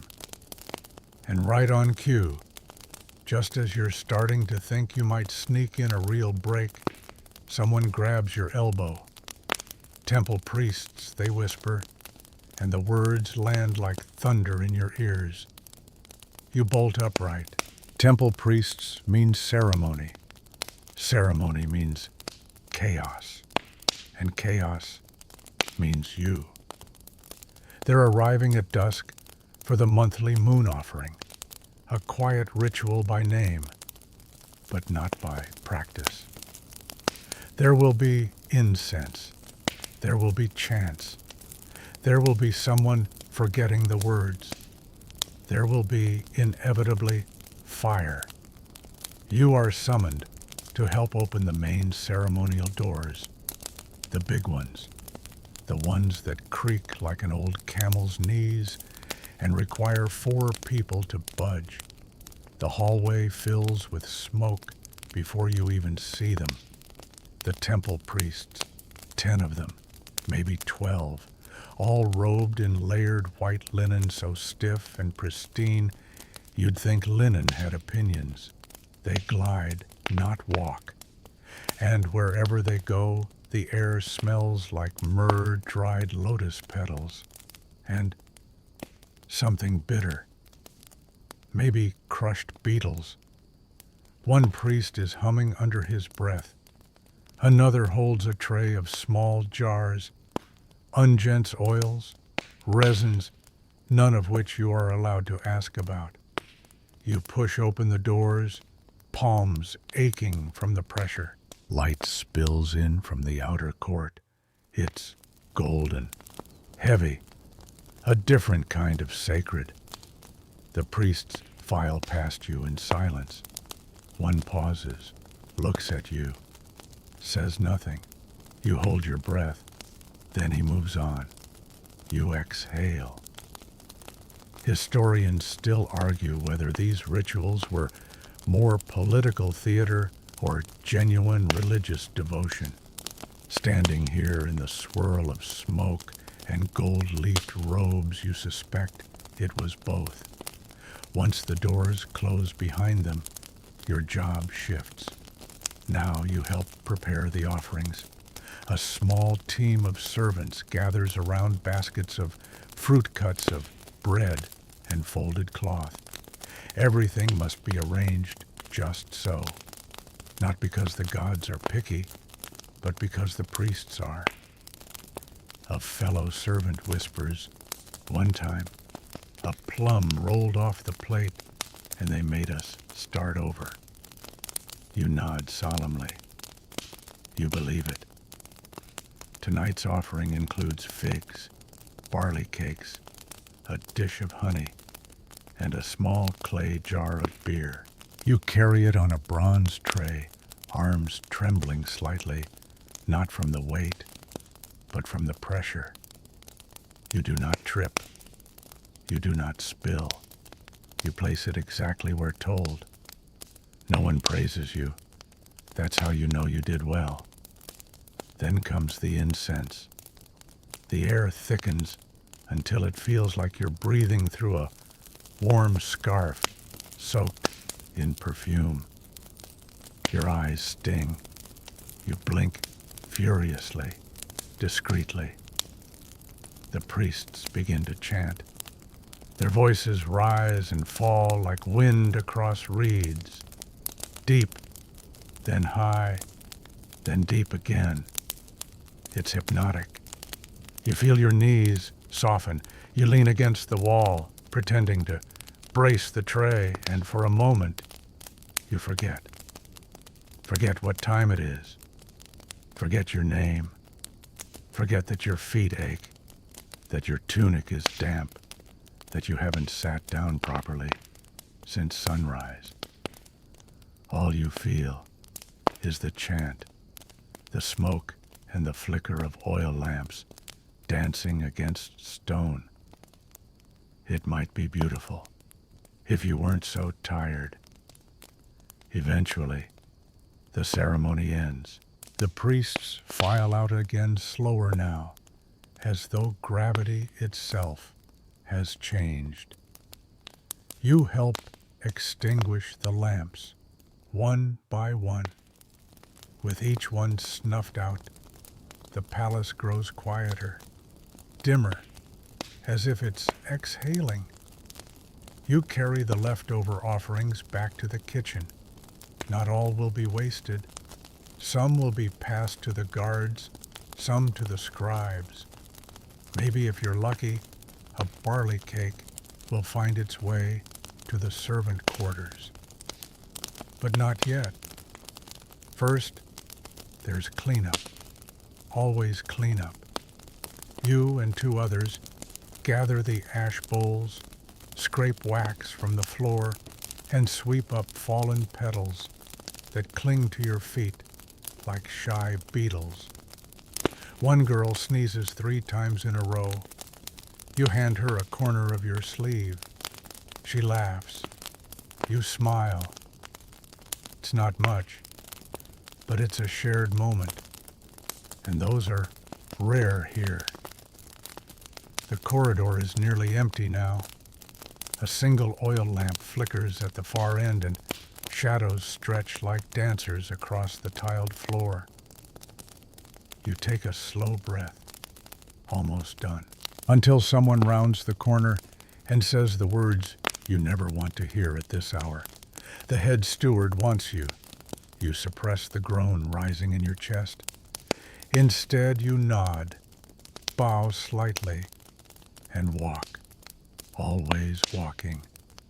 You make your way past the perfumed halls, past the painted columns, past the pool that still smells faintly of algae and afternoon sun.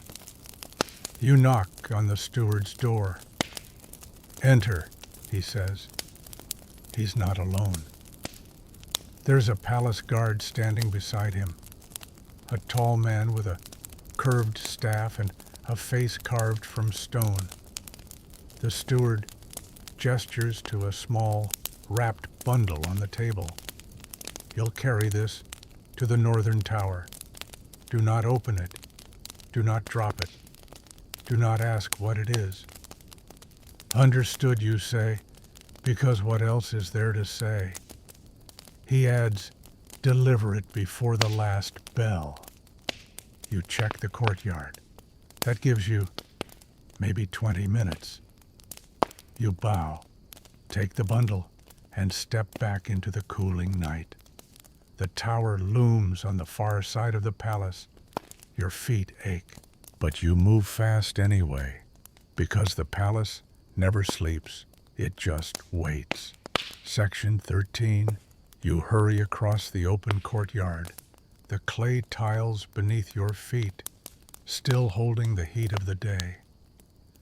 The bundle under your arm is small, about the size of a loaf of bread, wrapped in linen, sealed with a tiny wax emblem, shaped like a falcon.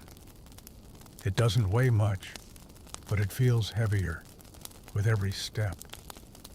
Not in your arms, in your mind. The northern tower looms ahead. Not one of the grand towers. This one is squat, square, slightly crooked if you squint at it from the right angle. It leans like it's tired of the gossip it has heard for decades. A tower of storage, mostly. Sometimes scrolls, sometimes grain. Once, famously, a lost goat. Historians still argue whether the goat incident was real or just palace legend passed around by bored scribes. You knock on the thick wooden door. Once. Twice. No one answers. You knock a third time. A flap opens with a snap. A single eye peers out, narrow, suspicious. The head steward sent me, you whisper, to deliver this. A grunt. The door unlatches, creaks open. Inside it's cooler. Stone walls lined with clay jars and baskets. The air smells like old parchment, dry herbs, and mystery. The kind of place where secrets go to nap. A man in a faded tunic takes the bundle without a word, gives a curt nod, then shuts the door in your face. Delivery made. No one clapped. You weren't expecting anyone to. On your way back, the corridors are emptier now. Oil lamps flicker lower. The quiet feels thicker. The marble floors whisper back your footsteps. You spot a broom leaning against the wall. You ignore it. Someone else's turn. You pass the artisan's quarter, a tucked-away corner of the palace where scribes, weavers, and sandal fixers live and work. Tonight most are asleep or softly humming over their last task of the day. But one man is still awake, crouched in the dim glow of a clay lamp, fitting a gold clasp onto a leather sandal. He glances up. You the one who ran through the garden with the figs earlier? You blink. Maybe. Could have fooled me. You looked more like a gust of panic than a person. You chuckle quietly. He returns to his clasp. You're lucky, he mutters. Why, sandals don't complain, only squeak. You nod, unsure if that's wisdom or sarcasm, maybe both. Past the artisan's hall, you spot a young servant chasing a runaway goose. The goose is not amused. Neither is the servant. You don't stop to help. You've earned that right by now. As you near the central stair, another order finds you. Runner, we need a message sent to the Royal Mason. You consider denying being a runner, but your feet give you away. Dusty, blistered, the unmistakable badge of someone who's been delivering things all day. The Mason's quarters are across the lower courtyard, behind the second granary. You go. Of course you go. You pass under a colonnade lined with painted scenes of lotus and papyrus. One depicts the pharaoh being blessed by the gods. Another shows a servant pouring wine, probably you, in a past life. The mason is half asleep, reclining beside a chunk of limestone, his beard speckled with dust. You hand him the scroll. He groans. More tiles already. You shrug. Don't know. Didn't open it. He breaks the seal, squints. Ah, repairs in the Queen's chamber, cracked wall. Again, earthquake, you ask. He snorts. No, just politics. You're not sure what that means. You decide not to ask. On your way back, you pause at the servants' quarters. Your legs beg for rest, but you're flagged down again this time by a woman with a bundle of torn linen. Can you take these to the threadmaster, she asks. You blink. Now, if he doesn't fix them by morning, the dancers will be barefoot. You sigh, then nod. Of course. The threadmaster is in a narrow chamber beside the main hall. You've never been in his space before.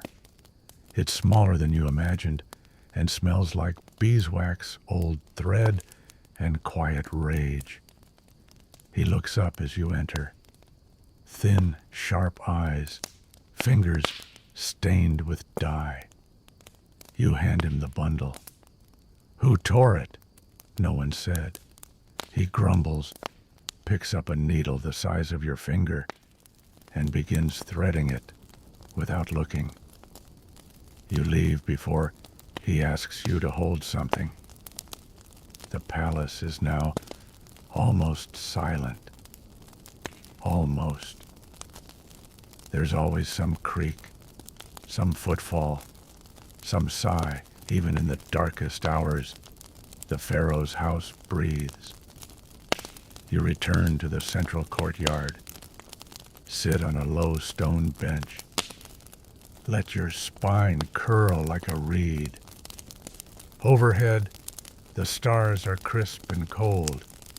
A silver ribbon of moon arcs over the rooftops. The air hums faintly with the sound of insects and far-off wind. For once, no one is calling your name. You close your eyes, just for a moment, but then you hear it. Footsteps. You don't groan. Not aloud, a girl no older than 12 appears at your side, eyes wide, breathless. They lost the pharaoh's sandal again. You look at her. She nods. The left one. Of course it's the left one. You stand. Your feet protest loudly. Your knees creak in solidarity. But you follow her into the shadows anyway. Because in the palace no servant is ever truly done. Not until the sun rises. And even then, only briefly. Section 14. Dawn peeks over the sandstone horizon like an exhausted god blinking awake after a long night. You stand beside a low basin, rinsing your arms in water that's already warm from the air. A soft gold light filters in from the east, casting long shadows of your elbows and cheekbones against the tiled wall. Your hands smell faintly of wax and pomegranate rind. The scent of sleep clings to your tunic. You haven't truly rested, but you've dozed on your feet. And somehow that counts. The sandals have been recovered. Not by you, thankfully. A kitchen boy found them behind a woven mat. No one knows how they got there. The queen's handmaid suspects a ghost. The palace guards suspect each other. One priest said it was a sign. You said nothing. You haven't spoken in hours. There hasn't been time. Your next task, as it happens, is serving breakfast to the scribes, which sounds peaceful until you realize there are 9 of them today instead of 6, all arguing about how many crocodiles should be in a mural. One says 2, another insists on 4. The eldest among them shouts 7, which you suspect is just his favorite number. Historians still argue whether scribes held more power than priests in daily affairs. What's certain is that both groups demanded figs with their flatbread and complained if the honey was too thick. You carry in the trays, one arm balancing a bowl of olives, the other gripping a jug of watered wine. They barely glance up. They're busy sketching something onto a long papyrus scroll, what looks like a battle scene. But one scribe is drawing smiley faces onto the shields. You say nothing. This is not your business. You pour the wine, you step over ink pots. You avoid the one scribe who gestures too widely when excited. He nearly decapitated a servant with a reed pen last month. Outside, the palace stirs. Gardeners begin sweeping the paths with bundled palm fronds. Musicians test their harps near the courtyard pool. The sun climbs higher, turning the stone corridors into rivers of heat and dust. Someone sneezes behind you, and another servant blurts, "Don't let the high priest hear that." You stifle a laugh, but it bubbles anyway. After the scribes, your next stop is the linen room, where 2 other servants fold cloth with a precision that borders on magical. They fold tunics so flat they could slip under a door. You hand in a bundle of stained robes from last night's ceremony. One of the women clicks her tongue. "Myrrh stains again," she mutters. "It's always the myrrh." You nod in solidarity and back away, slowly before you're asked to help. As you exit, a boy races past you, holding a tray of cosmetics. He trips, recovers, keeps running. The coal jars clink ominously. You pray none spill. Coal is expensive, and when it gets into sandals, it never comes out. You take a moment in the cool shade beside the fish pond where 2 egrets pick through water lilies, as if critiquing the floral arrangement. A cat slinks by tail, high, ignoring you completely. Royal cats are above everyone, even the pharaoh sometimes. A sudden shout draws your attention. A young noble has managed to get stuck halfway through a narrow doorway in the eastern chamber. His robe is too wide. Again. This is the 3rd time this week. You shake your head, sigh, and join the team sent to dislodge him.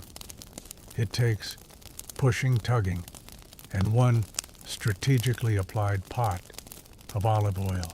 Eventually, he slips through with a grunt and a sheepish grin. He does not thank you.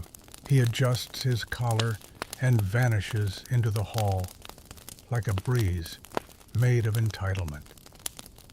You wipe your hands on your tunic and check the angle of the sun. It's nearly midday, which means it's time for the lunch procession.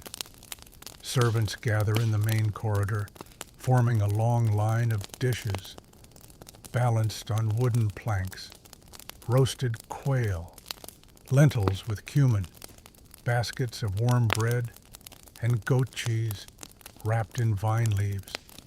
The smells are heavenly, cruel, really. You've eaten nothing but a half pomegranate since sunrise. You carry a dish of stewed dates toward the guest wing. The corridor there is wide and cool, with murals of Horus and Thoth looking down as if judging your posture. The guests are minor nobles from the Delta visiting to discuss irrigation. They look bored. Their robes are creased. One keeps sighing, as if that will summon entertainment. You place the dish on the table bow and leave, but not quickly enough. One guest points at you. "You there," he says. You look familiar. You freeze. This could be anything. An accusation, a compliment, or confusion caused by low blood sugar. "I've seen you in the Western Garden," he continues.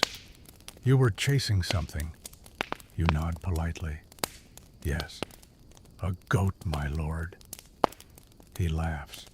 "Ah, that was you." The laughter spreads, and for a moment you are more than a servant. You are a story, a small one, a funny one, but a story nonetheless. Then they return to their meal, and you fade back into the hallway. Another pair of sandals moving silently on stone. The sun continues to rise, and so do you. Because even as the palace blooms into its daily spectacle of rituals, gossip, sandals, and sunburns, it is you and the others, like you, who keep its heartbeat steady. Section 15. The hallway you walk through now is narrow and unusually quiet. The thick walls swallow sound, keeping voices and footsteps trapped like beetles under clay. Your arms are full again. This time you're carrying a tray of carved wax tablets and a reed brush tucked into your sash. The pharaoh's youngest son has decided quite suddenly that he is a writer. A dangerous turn of events. You were sent to deliver the supplies with the firm instruction, smile, but don't speak unless spoken to. The boy is only 8, but already he wears gold cuffs on his wrists and speaks with the casual cruelty of someone who's never tied their own sandals. He takes the tablets from your tray without looking at you, dips the brush into black ink, and promptly begins drawing what you can only assume is a war chariot battling a duck. You don't comment. You bow and leave as instructed.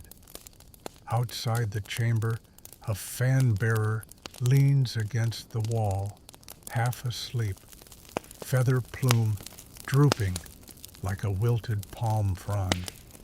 He made me wave this thing for an hour. While he stared at a beetle, the fan-bearer murmurs. You offer him a sympathetic look and keep moving. The palace is slowing now. The noon sun makes everything heavy, syrup thick. Even the chatter softens. You return to the courtyard where servants nap in the shade of stone columns, legs stretched out, arms tucked beneath heads. Some have mastered the art of napping while sitting. One girl is asleep while still holding a broom, a truly elite skill. You let yourself slide down a wall into a seated sprawl. The stone is cool through your tunic. Somewhere above, doves coo lazily from a rooftop niche. A breeze stirs, carrying the smell of thyme and clay dust. You close your eyes for just a second, just a moment. A whisper pulls you back. Time to light the lamps. You open one eye. Of course it's that time. The sky is still bright, but inside the palace darkness creeps quickly, and the pharaoh's house must never go dark. You rise with a groan and join the others. The lamps are small, elegant things, clay and bronze filled with oil and fitted with tiny woven wicks. You light each one carefully, shielding the flame with your hand. One by one, they glow to life, tiny stars scattered across corridors of polished stone. Historians agree that these oil lamps served not only for illumination, but also as symbolic protection wards against the encroaching night. Some believe the placement of lamps followed sacred geometry mapping, divine protection across a household. Others argue it was simply practical. Whatever the reason, your job is to light them all. As the final lamp flickers awake, the shadows retreat like sighs. You're handed a fresh tunic. Evening duties require clean clothing, no stains, no frays. You pull it on quickly behind a pillar, adjusting the ties with practiced hands. The cloth is stiffer than your morning tunic, with faint embroidery around the hem. Decorative, but not for you. You're just the moving hanger it clings to.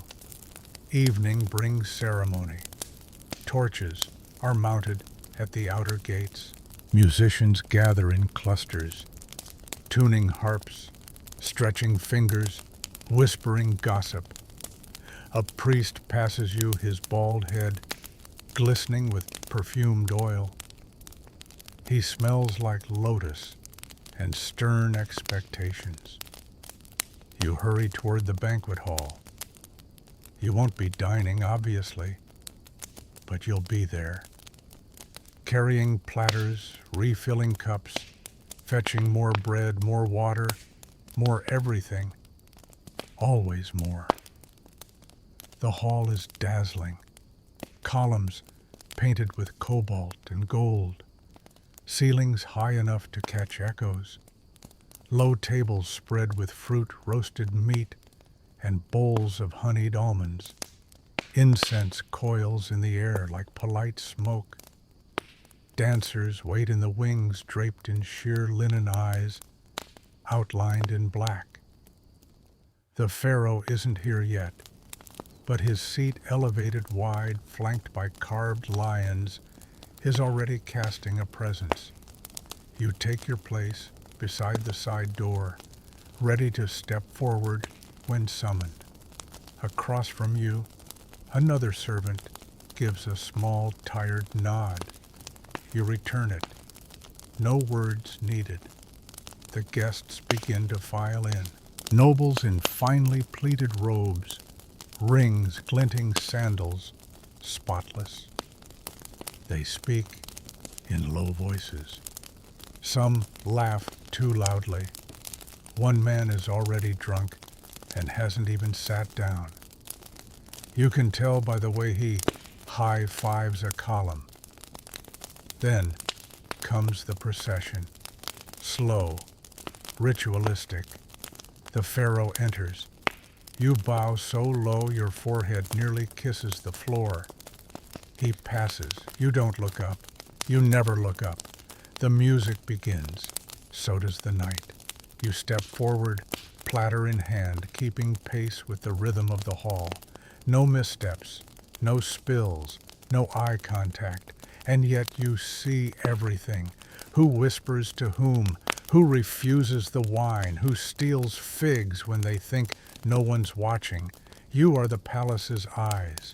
You are its rhythm, its breath. You are invisible and yet vital. And as the night deepens, as laughter mixes with music and the torches flicker higher, you move through it all like a shadow with purpose. Section 16. The night air outside is finally bearable, warm instead of scorching, fragrant instead of choking.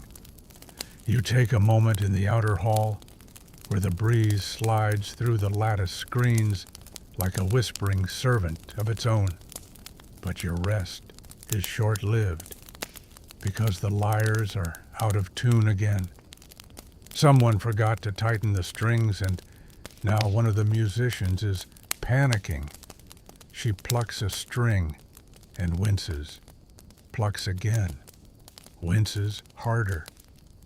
You're handed a tiny clay pot of oil and a bundle of spare string and told fix this before the pharaoh hears it. You're not a musician, but you've restrung a lyre more times than you've had full meals in a week. You squat low in the dim corner of the music alcove, working by flickering torchlight, while the dancer beside you stretches her ankles and mutters curses at a sandal strap. The lyre creaks, the strings tighten, the whisper of sound changes from a dying goose to something almost pleasant. Good enough. You hand it back with a nod, and the musician gives you a grateful pat on the shoulder, then immediately wipes her hand on her tunic, probably because you're sweating again. The evening entertainment begins in proper now, and it is not modest. Peacock girls enter first, fanning their feathered fans with theatrical flourishes. You, meanwhile, are crouched behind a decorative screen with a tray of honey-roasted locusts. Yes, locusts balanced on your knees. You were told not to move until the third verse of the harp song. You wait, knees cramping. The locusts smell oddly appetizing. You are very hungry. The third verse arrives. You rise and glide forward, offering the tray in the graceful two-handed pose you've practiced hundreds of times. A noble plucks a locust between two fingers, bites, chews, smiles faintly. No reaction. Good. That means it was fresh. One small disaster averted. The dancers swirl and flicker like candle flames. Their linen costumes catch the torchlight and throw it into rippling patterns along the polished floor. You watch from the edge, entranced for half a second. Then someone claps, and you're moving again, refilling a cup, gathering empty plates, offering a warm towel to a guest who just sneezed into his lap. Historians often debate whether palace entertainment was meant more for the pharaoh or the guests. In truth, it doesn't matter, because for you, it's background noise to your real performance, appearing, disappearing, anticipating, reacting, always just in reach, but never in the way. You're a master of timing. A plate drops behind you, ceramic shatters, you don't flinch. Not anymore. Someone else scrambles to clean it. You continue on balancing a bowl of almond pudding, so smooth it looks like moonlight in a dish. You've never tasted it, but you've watched others take 3 helpings. That tells you enough. You pass by the queen's handmaids, who are fanning her with woven reeds soaked in lavender water. The queen's smile is fixed, her gaze detached. She doesn't blink much. You wonder how tiring that must be. Later, near the end of the feast, you're called back to the musicians. A drum has split. You fetch the backup. A torch has burned too low. You light another. Someone has drunk too much pomegranate wine and is now trying to explain his theory about pyramids being built by birds. You escort him gently toward the garden before he embarrasses himself further. The courtyard is quieter. The sky is velvet, now scattered with stars as sharp as scarabs' backs. A fountain gurgles beside you, cool and soothing. You let yourself stand still, just for a second. A cat brushes your ankle, the same one from earlier, with one torn ear and an expression of complete authority. It stares at you, blinks once, and disappears into the night.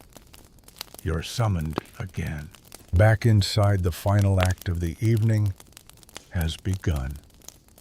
A fire dancer twirls in the center of the room, flames licking the air. Gasps and applause follow his every movement. You pretend not to be impressed. But secretly, he's amazing. Probably doesn't have to clean latrines during daylight hours either. The feast winds down. Guests begin to leave, slowly, reluctantly. Nobles gather their sandals and gossip in hushed tones. You gather trays, stack cups, roll up rugs. A noblewoman stops you with a crooked smile and places a dried flower in your palm. For luck, she says, then walks away. You stare at it unsure. It's just a hibiscus already crumbling. But for a moment, it feels oddly meaningful. You tuck it into your sash. The dancers vanish. The musicians pack up. The queen's guards escort her back through a side corridor you're not allowed to follow. One of the peacock feathers lies abandoned near the fountain. You pick it up, give it to a younger servant, who's still too shy to ask for anything. And then slowly the palace begins to sleep. Not you, of course. You still have work to do. But the noise has quieted. The air is cooler. The tension has softened.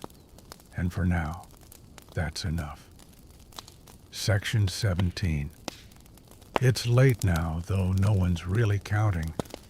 The sky outside the palace has gone from velvet to pitch.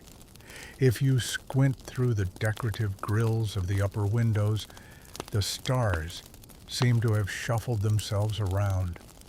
A whole constellation has dipped behind the palm grove.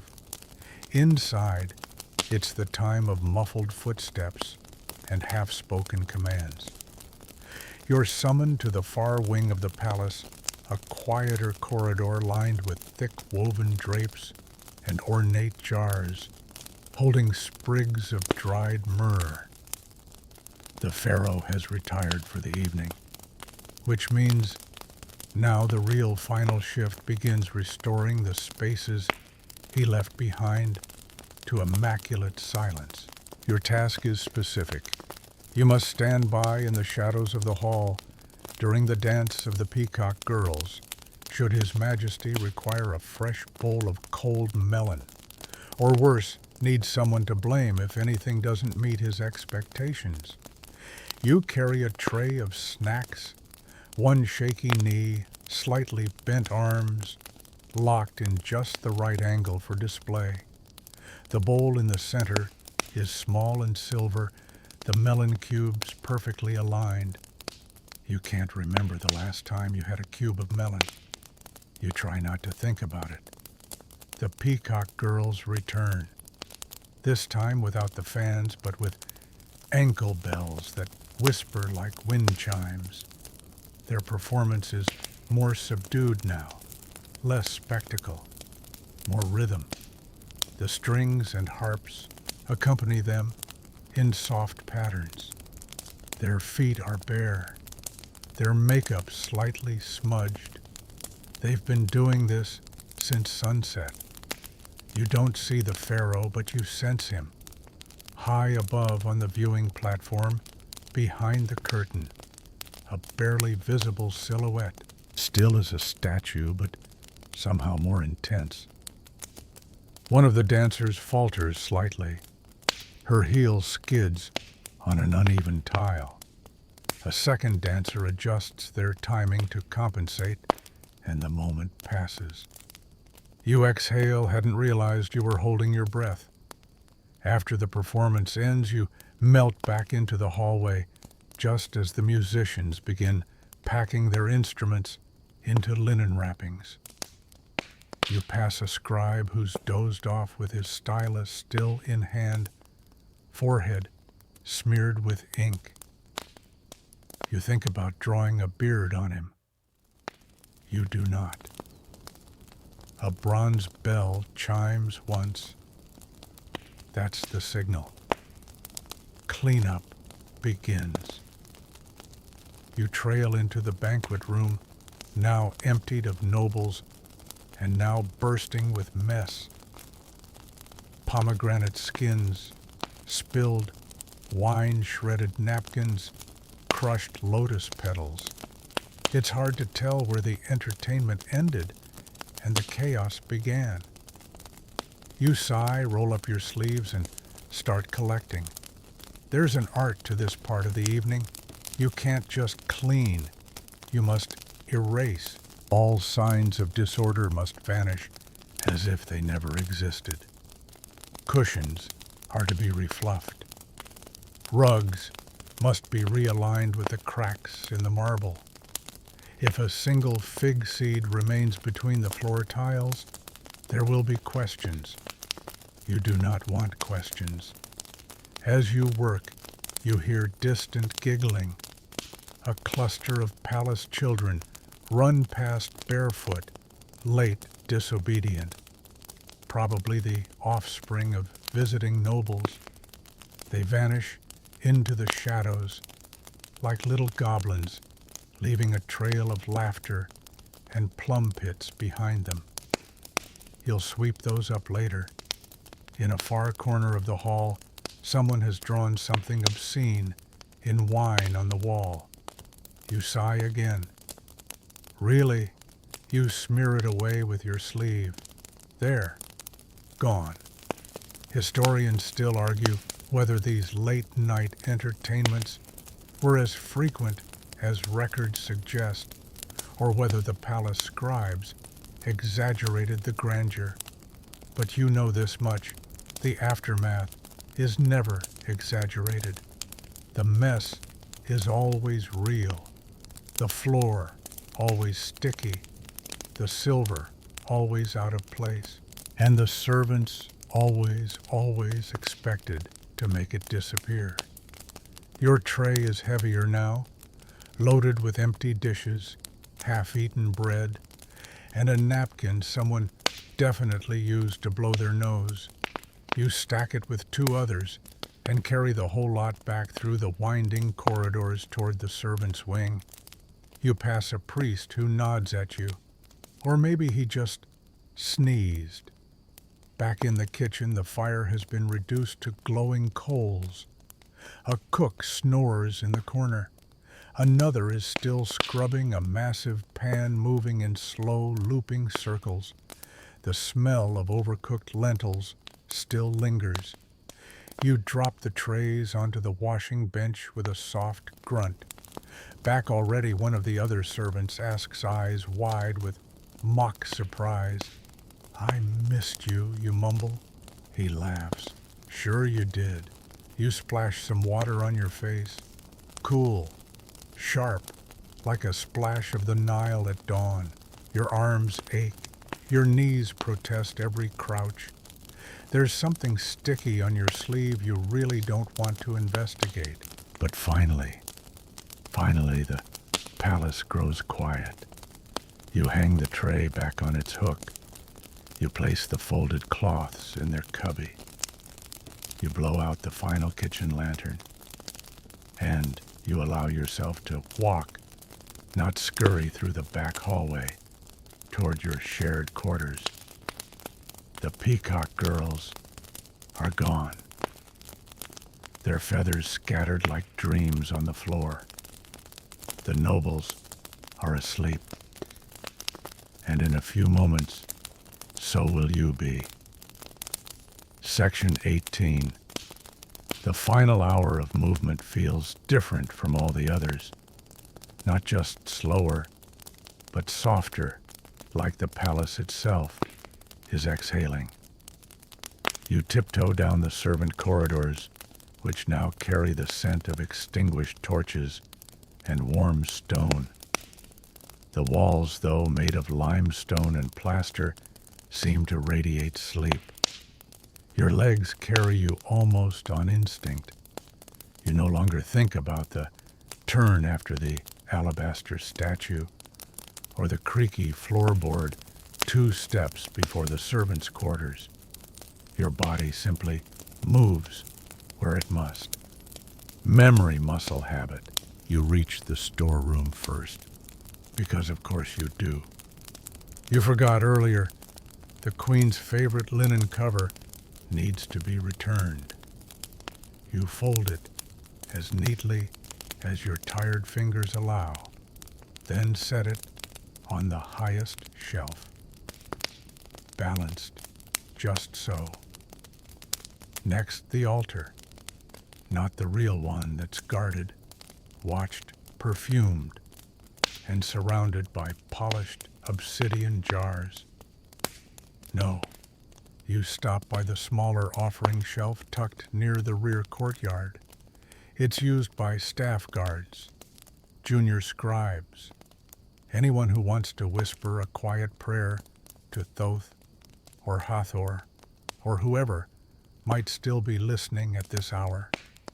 There's a small clay dish already holding 3 dates, a burnt fig, and a single copper bead.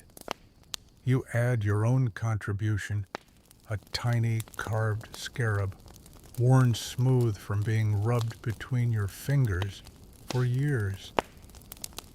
You whisper something inaudible, or maybe you just think it.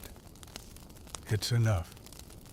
From here, your next duty lies with the outer gates. They must be checked, locked. Not that anyone's breaking into a pharaoh's palace on foot, but still, ritual is everything here. Order, the illusion of control. You walk the perimeter with another servant. The 2 of you don't speak. You just nod at each corner and tug each bolt. The heavy wood groans under your hands. One hinge squeaks. You wince and make a mental note to oil it tomorrow. On your 3rd turn past the courtyard, you stop again. Because the sky is worth it. A wide black canvas stretched and dappled with stars. A few still burn bright enough to reflect in the palace's still pools. The moon is a silver curve just rising. The papyrus plants whisper softly against each other in the breeze. You sit at the edge of the fountain for a moment. Not long. Just long enough to hear yourself breathe. There's a feeling that creeps in sometimes in these after hours. A strange kind of peace, tangled with exhaustion. It's the knowledge that no one is watching. For once, You are invisible without fear, a background character in a still painting. The world doesn't need anything from you right now. You enjoy that. But duty calls one last time. You return to the kitchen annex, where a bundle waits for you, the pharaoh's fruit offerings for the morning. They must be placed by hand onto the elevated tray in the antechamber beside the sleeping chambers, not by a scribe, not by a priest. That's a servant's job, your job. You gather the small basket, grapes, figs, a pomegranate, half wrapped in damp cloth to keep it fresh. You cradle it with both hands like a newborn. Along the way, you pass the sleeping quarters of the palace animals. The cats are curled like commas on warm stone. The dog, yes, singular, grumbles in his sleep pause, twitching in a dream chase. You smile. A guard lets you pass with a nod. You don't speak. You place the fruit silently on the offering tray, adjusting the pomegranate just so. Historians still argue whether these late rituals had symbolic meaning or were simply another layer of royal habit. Either way, you do them carefully, because every detail counts, even now. Finally, you reach your own quarters. Not quite a room, more like an alcove with mats of straw and a curtain to divide one bed from another. You share it with 3 others. One snores like an ox. One grinds her teeth. The third is already curled up, hugging a ragged piece of linen. You collapse onto your mat. Your body makes a soft thud, and you let it. The straw pokes your shoulder. Your feet are dusty. Your arms ache. But it's quiet. The world for once has no more commands to shout at you. Just sleep. You close your eyes. The smell of candle wax, still faint on your fingers. Someone turns over nearby, muttering in a dream. You don't stir. You drift. In the palace above you, golden ceilings shimmer in torchlight. The pharaoh sleeps behind walls as thick as tombs. His guards still patrol. His cats still prowl. But you, servant of no renown, have survived another day, another perfectly forgettable, exhausting, strangely holy day. And that is enough. Section 19. Even in sleep, the palace doesn't stay still. A rhythm hums through its foundations. Drums in the distance, quiet footsteps, the occasional squeak of a cartwheel. The Nile never really sleeps either. It just lowers its voice. But for you, morning creeps in slowly. Before you even open your eyes, you feel it, the stiffness in your legs, the faint itch of straw against your cheek, the cool breath of dawn sliding in through the fabric of the curtain, the scent of ash from the kitchen fires. Somewhere nearby, someone coughs into a blanket. You sit up, not all the way, just enough to pull your legs under you and stretch your back until something pops. You groan like someone 3 decades older. It's a shared noise. Everyone in the servants' quarters makes it eventually. Then, as if by a signal, the curtain rustles. Someone mutters about the time. Someone else says something about honey cakes, but it's probably a dream. You don't speak. You just rub your face and shuffle toward the washing station. A bowl of cool water waits. It's not fresh, but it's cold. You splash it over your face and blink rapidly. Your reflection stares back from the basin. Eyes, puffy hair, pressed, flat skin, shaded with sleep lines. You nod to yourself. It'll do. You dress quickly. The same simple linen tunic. The same sash tied without ceremony. You tug your sandals on with your heel, then roll your shoulders. The day hasn't started. It's already resumed. You're back in the kitchen wing first. Because of course you are. A baker's assistant hands you a tray of early offerings, bread rings, dried fish, small jugs of thick beer, all meant for the priests who will arrive before sunrise. You carry the tray past the mosaic hallway, the one with the cracked blue tiles. You step lightly so as not to clack. The palace is just beginning to stir. Torches flicker as the first light creeps in through the ceiling vents. You deliver the food, bowing as you do. The priest doesn't thank you. He never does. You leave silently. Your next stop is the laundry basin, because overnight someone decided to vomit grape wine and lotus seeds all over the ceremonial carpet. And guess whose job it is to carry it out to be scrubbed? You grip the rug with two others and heave it up each corner, heavy and still damp. You try not to breathe through your nose. One corner leaks onto your foot. You trudge across the inner courtyard, passing the scribe's quarters. One of them yawns openly as he sharpens a stylus.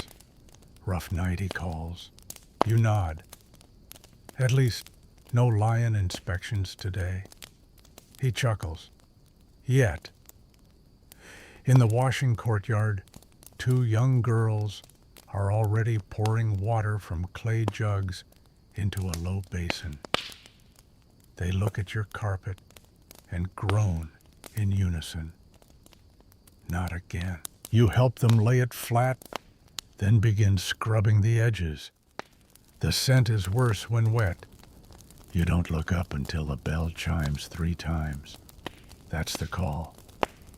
You rise, wipe your hands on your sash, and begin the walk to the front courtyard. There's something strangely ceremonial about it, even though you're just one of the many bodies arriving. Because it's time for the daily final offerings. Despite the name, they're not truly final, more like the last symbolic tasks before the pharaoh officially begins his day. Each servant selected must carry an item fruit, water, incense, cloth. Each item must be carried with reverence, even if your feet are blistered and your nose is running. You're handed a folded linen cloth, embroidered at the edge. You hold it before you like a gift and walk with the line of servants toward the small altar at the outer gate. A priest chants softly. The pharaoh does not appear. He never does. But you bow and place the cloth on the altar. A guard nods. Another servant lights a cone of incense. The scent curls upward like a question. Historians still argue whether these offerings held deep spiritual meaning or were simply a ritualized form of clocking in. You don't care. It feels real. It feels necessary, like brushing your teeth or straightening your bed. The final offering complete, you exhale. One by one, the servants peel away, some to kitchens, others to gardens, a few back to the linen rooms or halls. You take a moment, not long, just long enough to look at the rising sun cresting the palace wall. It turns the white stone golden. The breeze is still cool. You close your eyes. You survived yesterday. You will probably survive today. And tonight, well, with any luck you'll fall asleep again to the sound of torchlight flickering on the walls, carrying dreams of cooler water, quieter halls, and one whole pomegranate you don't have to share. Section 20. Evening folds over the palace like a well-worn robe. You can feel it in the hush of the corridors, the way voices lower and sandals scuff a little softer against stone. It's not quiet, exactly. There are still servants, hauling cushions, guards, exchanging shifts, a scribe somewhere, complaining about missing ink, but it's hushed. A kind of respectful fatigue. And somehow you're still moving. Your last task of the day is simple tidy, the guest courtyard. No grand procession, no golden trays or ceremonial fans. Just fallen palm fronds, crumpled napkins, and a small smear of honey on a limestone bench that has now attracted 4 bees and 1 sleepy scarab. You swat them gently away and wipe the surface with a damp rag. The linen smells faintly of mint. Someone must have added too much to the wash again. The air is cooling fast now. The breeze slides in from the river, heavier than before. It carries the scent of mud and myrrh, of roasted garlic and horse sweat and something else you can't quite name, something green and wide and far away. You straighten slowly, your spine clicking like old door hinges. Nearby, an entertainer plucks at a lyre, testing strings for tomorrow. You know it's not for you, but the notes still settle into your chest like feathers. A lullaby meant for no one in particular, meant for the palace itself. You find yourself staring up at the high walls again. They don't feel oppressive at this hour. They feel ancient, protective, as if even the stone is tired and ready to close its eyes for a while. Back inside the servants' wing, someone's already blowing out lamps. You move on instinct now. You set your sash neatly on the peg. You fold your tunic in half, then half again. You wash your face with the last cold splash from the basin. You lie down on your mat of straw. This time you sigh. Not the sigh of frustration, or the one you let out when someone asks you to carry just one more tray of lentil stew.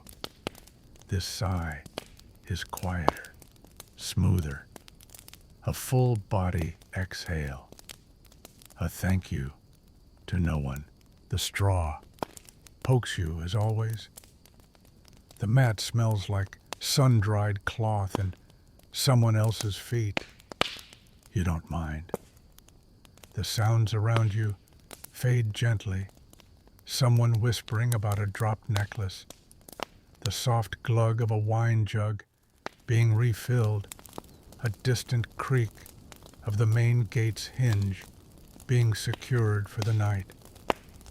You think of the pharaoh, sleeping under silk, guarded by lions, surrounded by silence. Then you think of your own feet, calloused and sore. You think of the cats who get more praise than you do. You think of how tomorrow you'll do all this again. And somehow, you're okay with that, because somewhere between carrying incense and scrubbing tiles, between bowing to stone statues and avoiding eye contact with priests, you've become part of something. You are a thread in the palace's fabric. Worn, yes, but not broken. And now the day ends not with a shout or a bell, but with a whisper. The walls dim, the air cools, the corridors stretch long and quiet, like the arms of some sleepy god. Even the Nile seems to hush itself for the night. You lie still on your straw mat, arms folded gently over your chest. Your legs feel heavy now, but not painfully so, just present like the roots of a tree that has held the same soil for many seasons. Somewhere nearby, a torch crackles, then sputters. You imagine the stone beneath you, giving off the warmth it gathered from the sun today. You imagine that warmth traveling up your spine, loosening each muscle one by one. Your hands unclench, your shoulders soften, your breath slows, settles, and as your eyelids droop, the palace continues, without you, silently, smoothly, as it always has. Maybe someone else is tucking a corner of linen into place.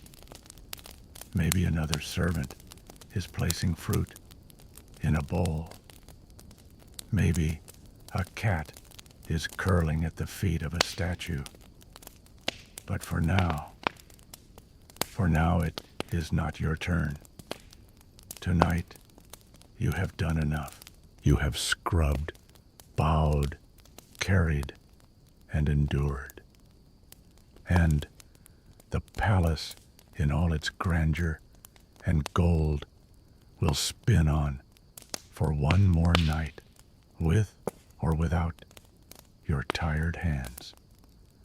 So let the linen rustle gently. Let the sandstone walls hum in your dreams, and let yourself disappear, just for now, into the quiet, warm, dark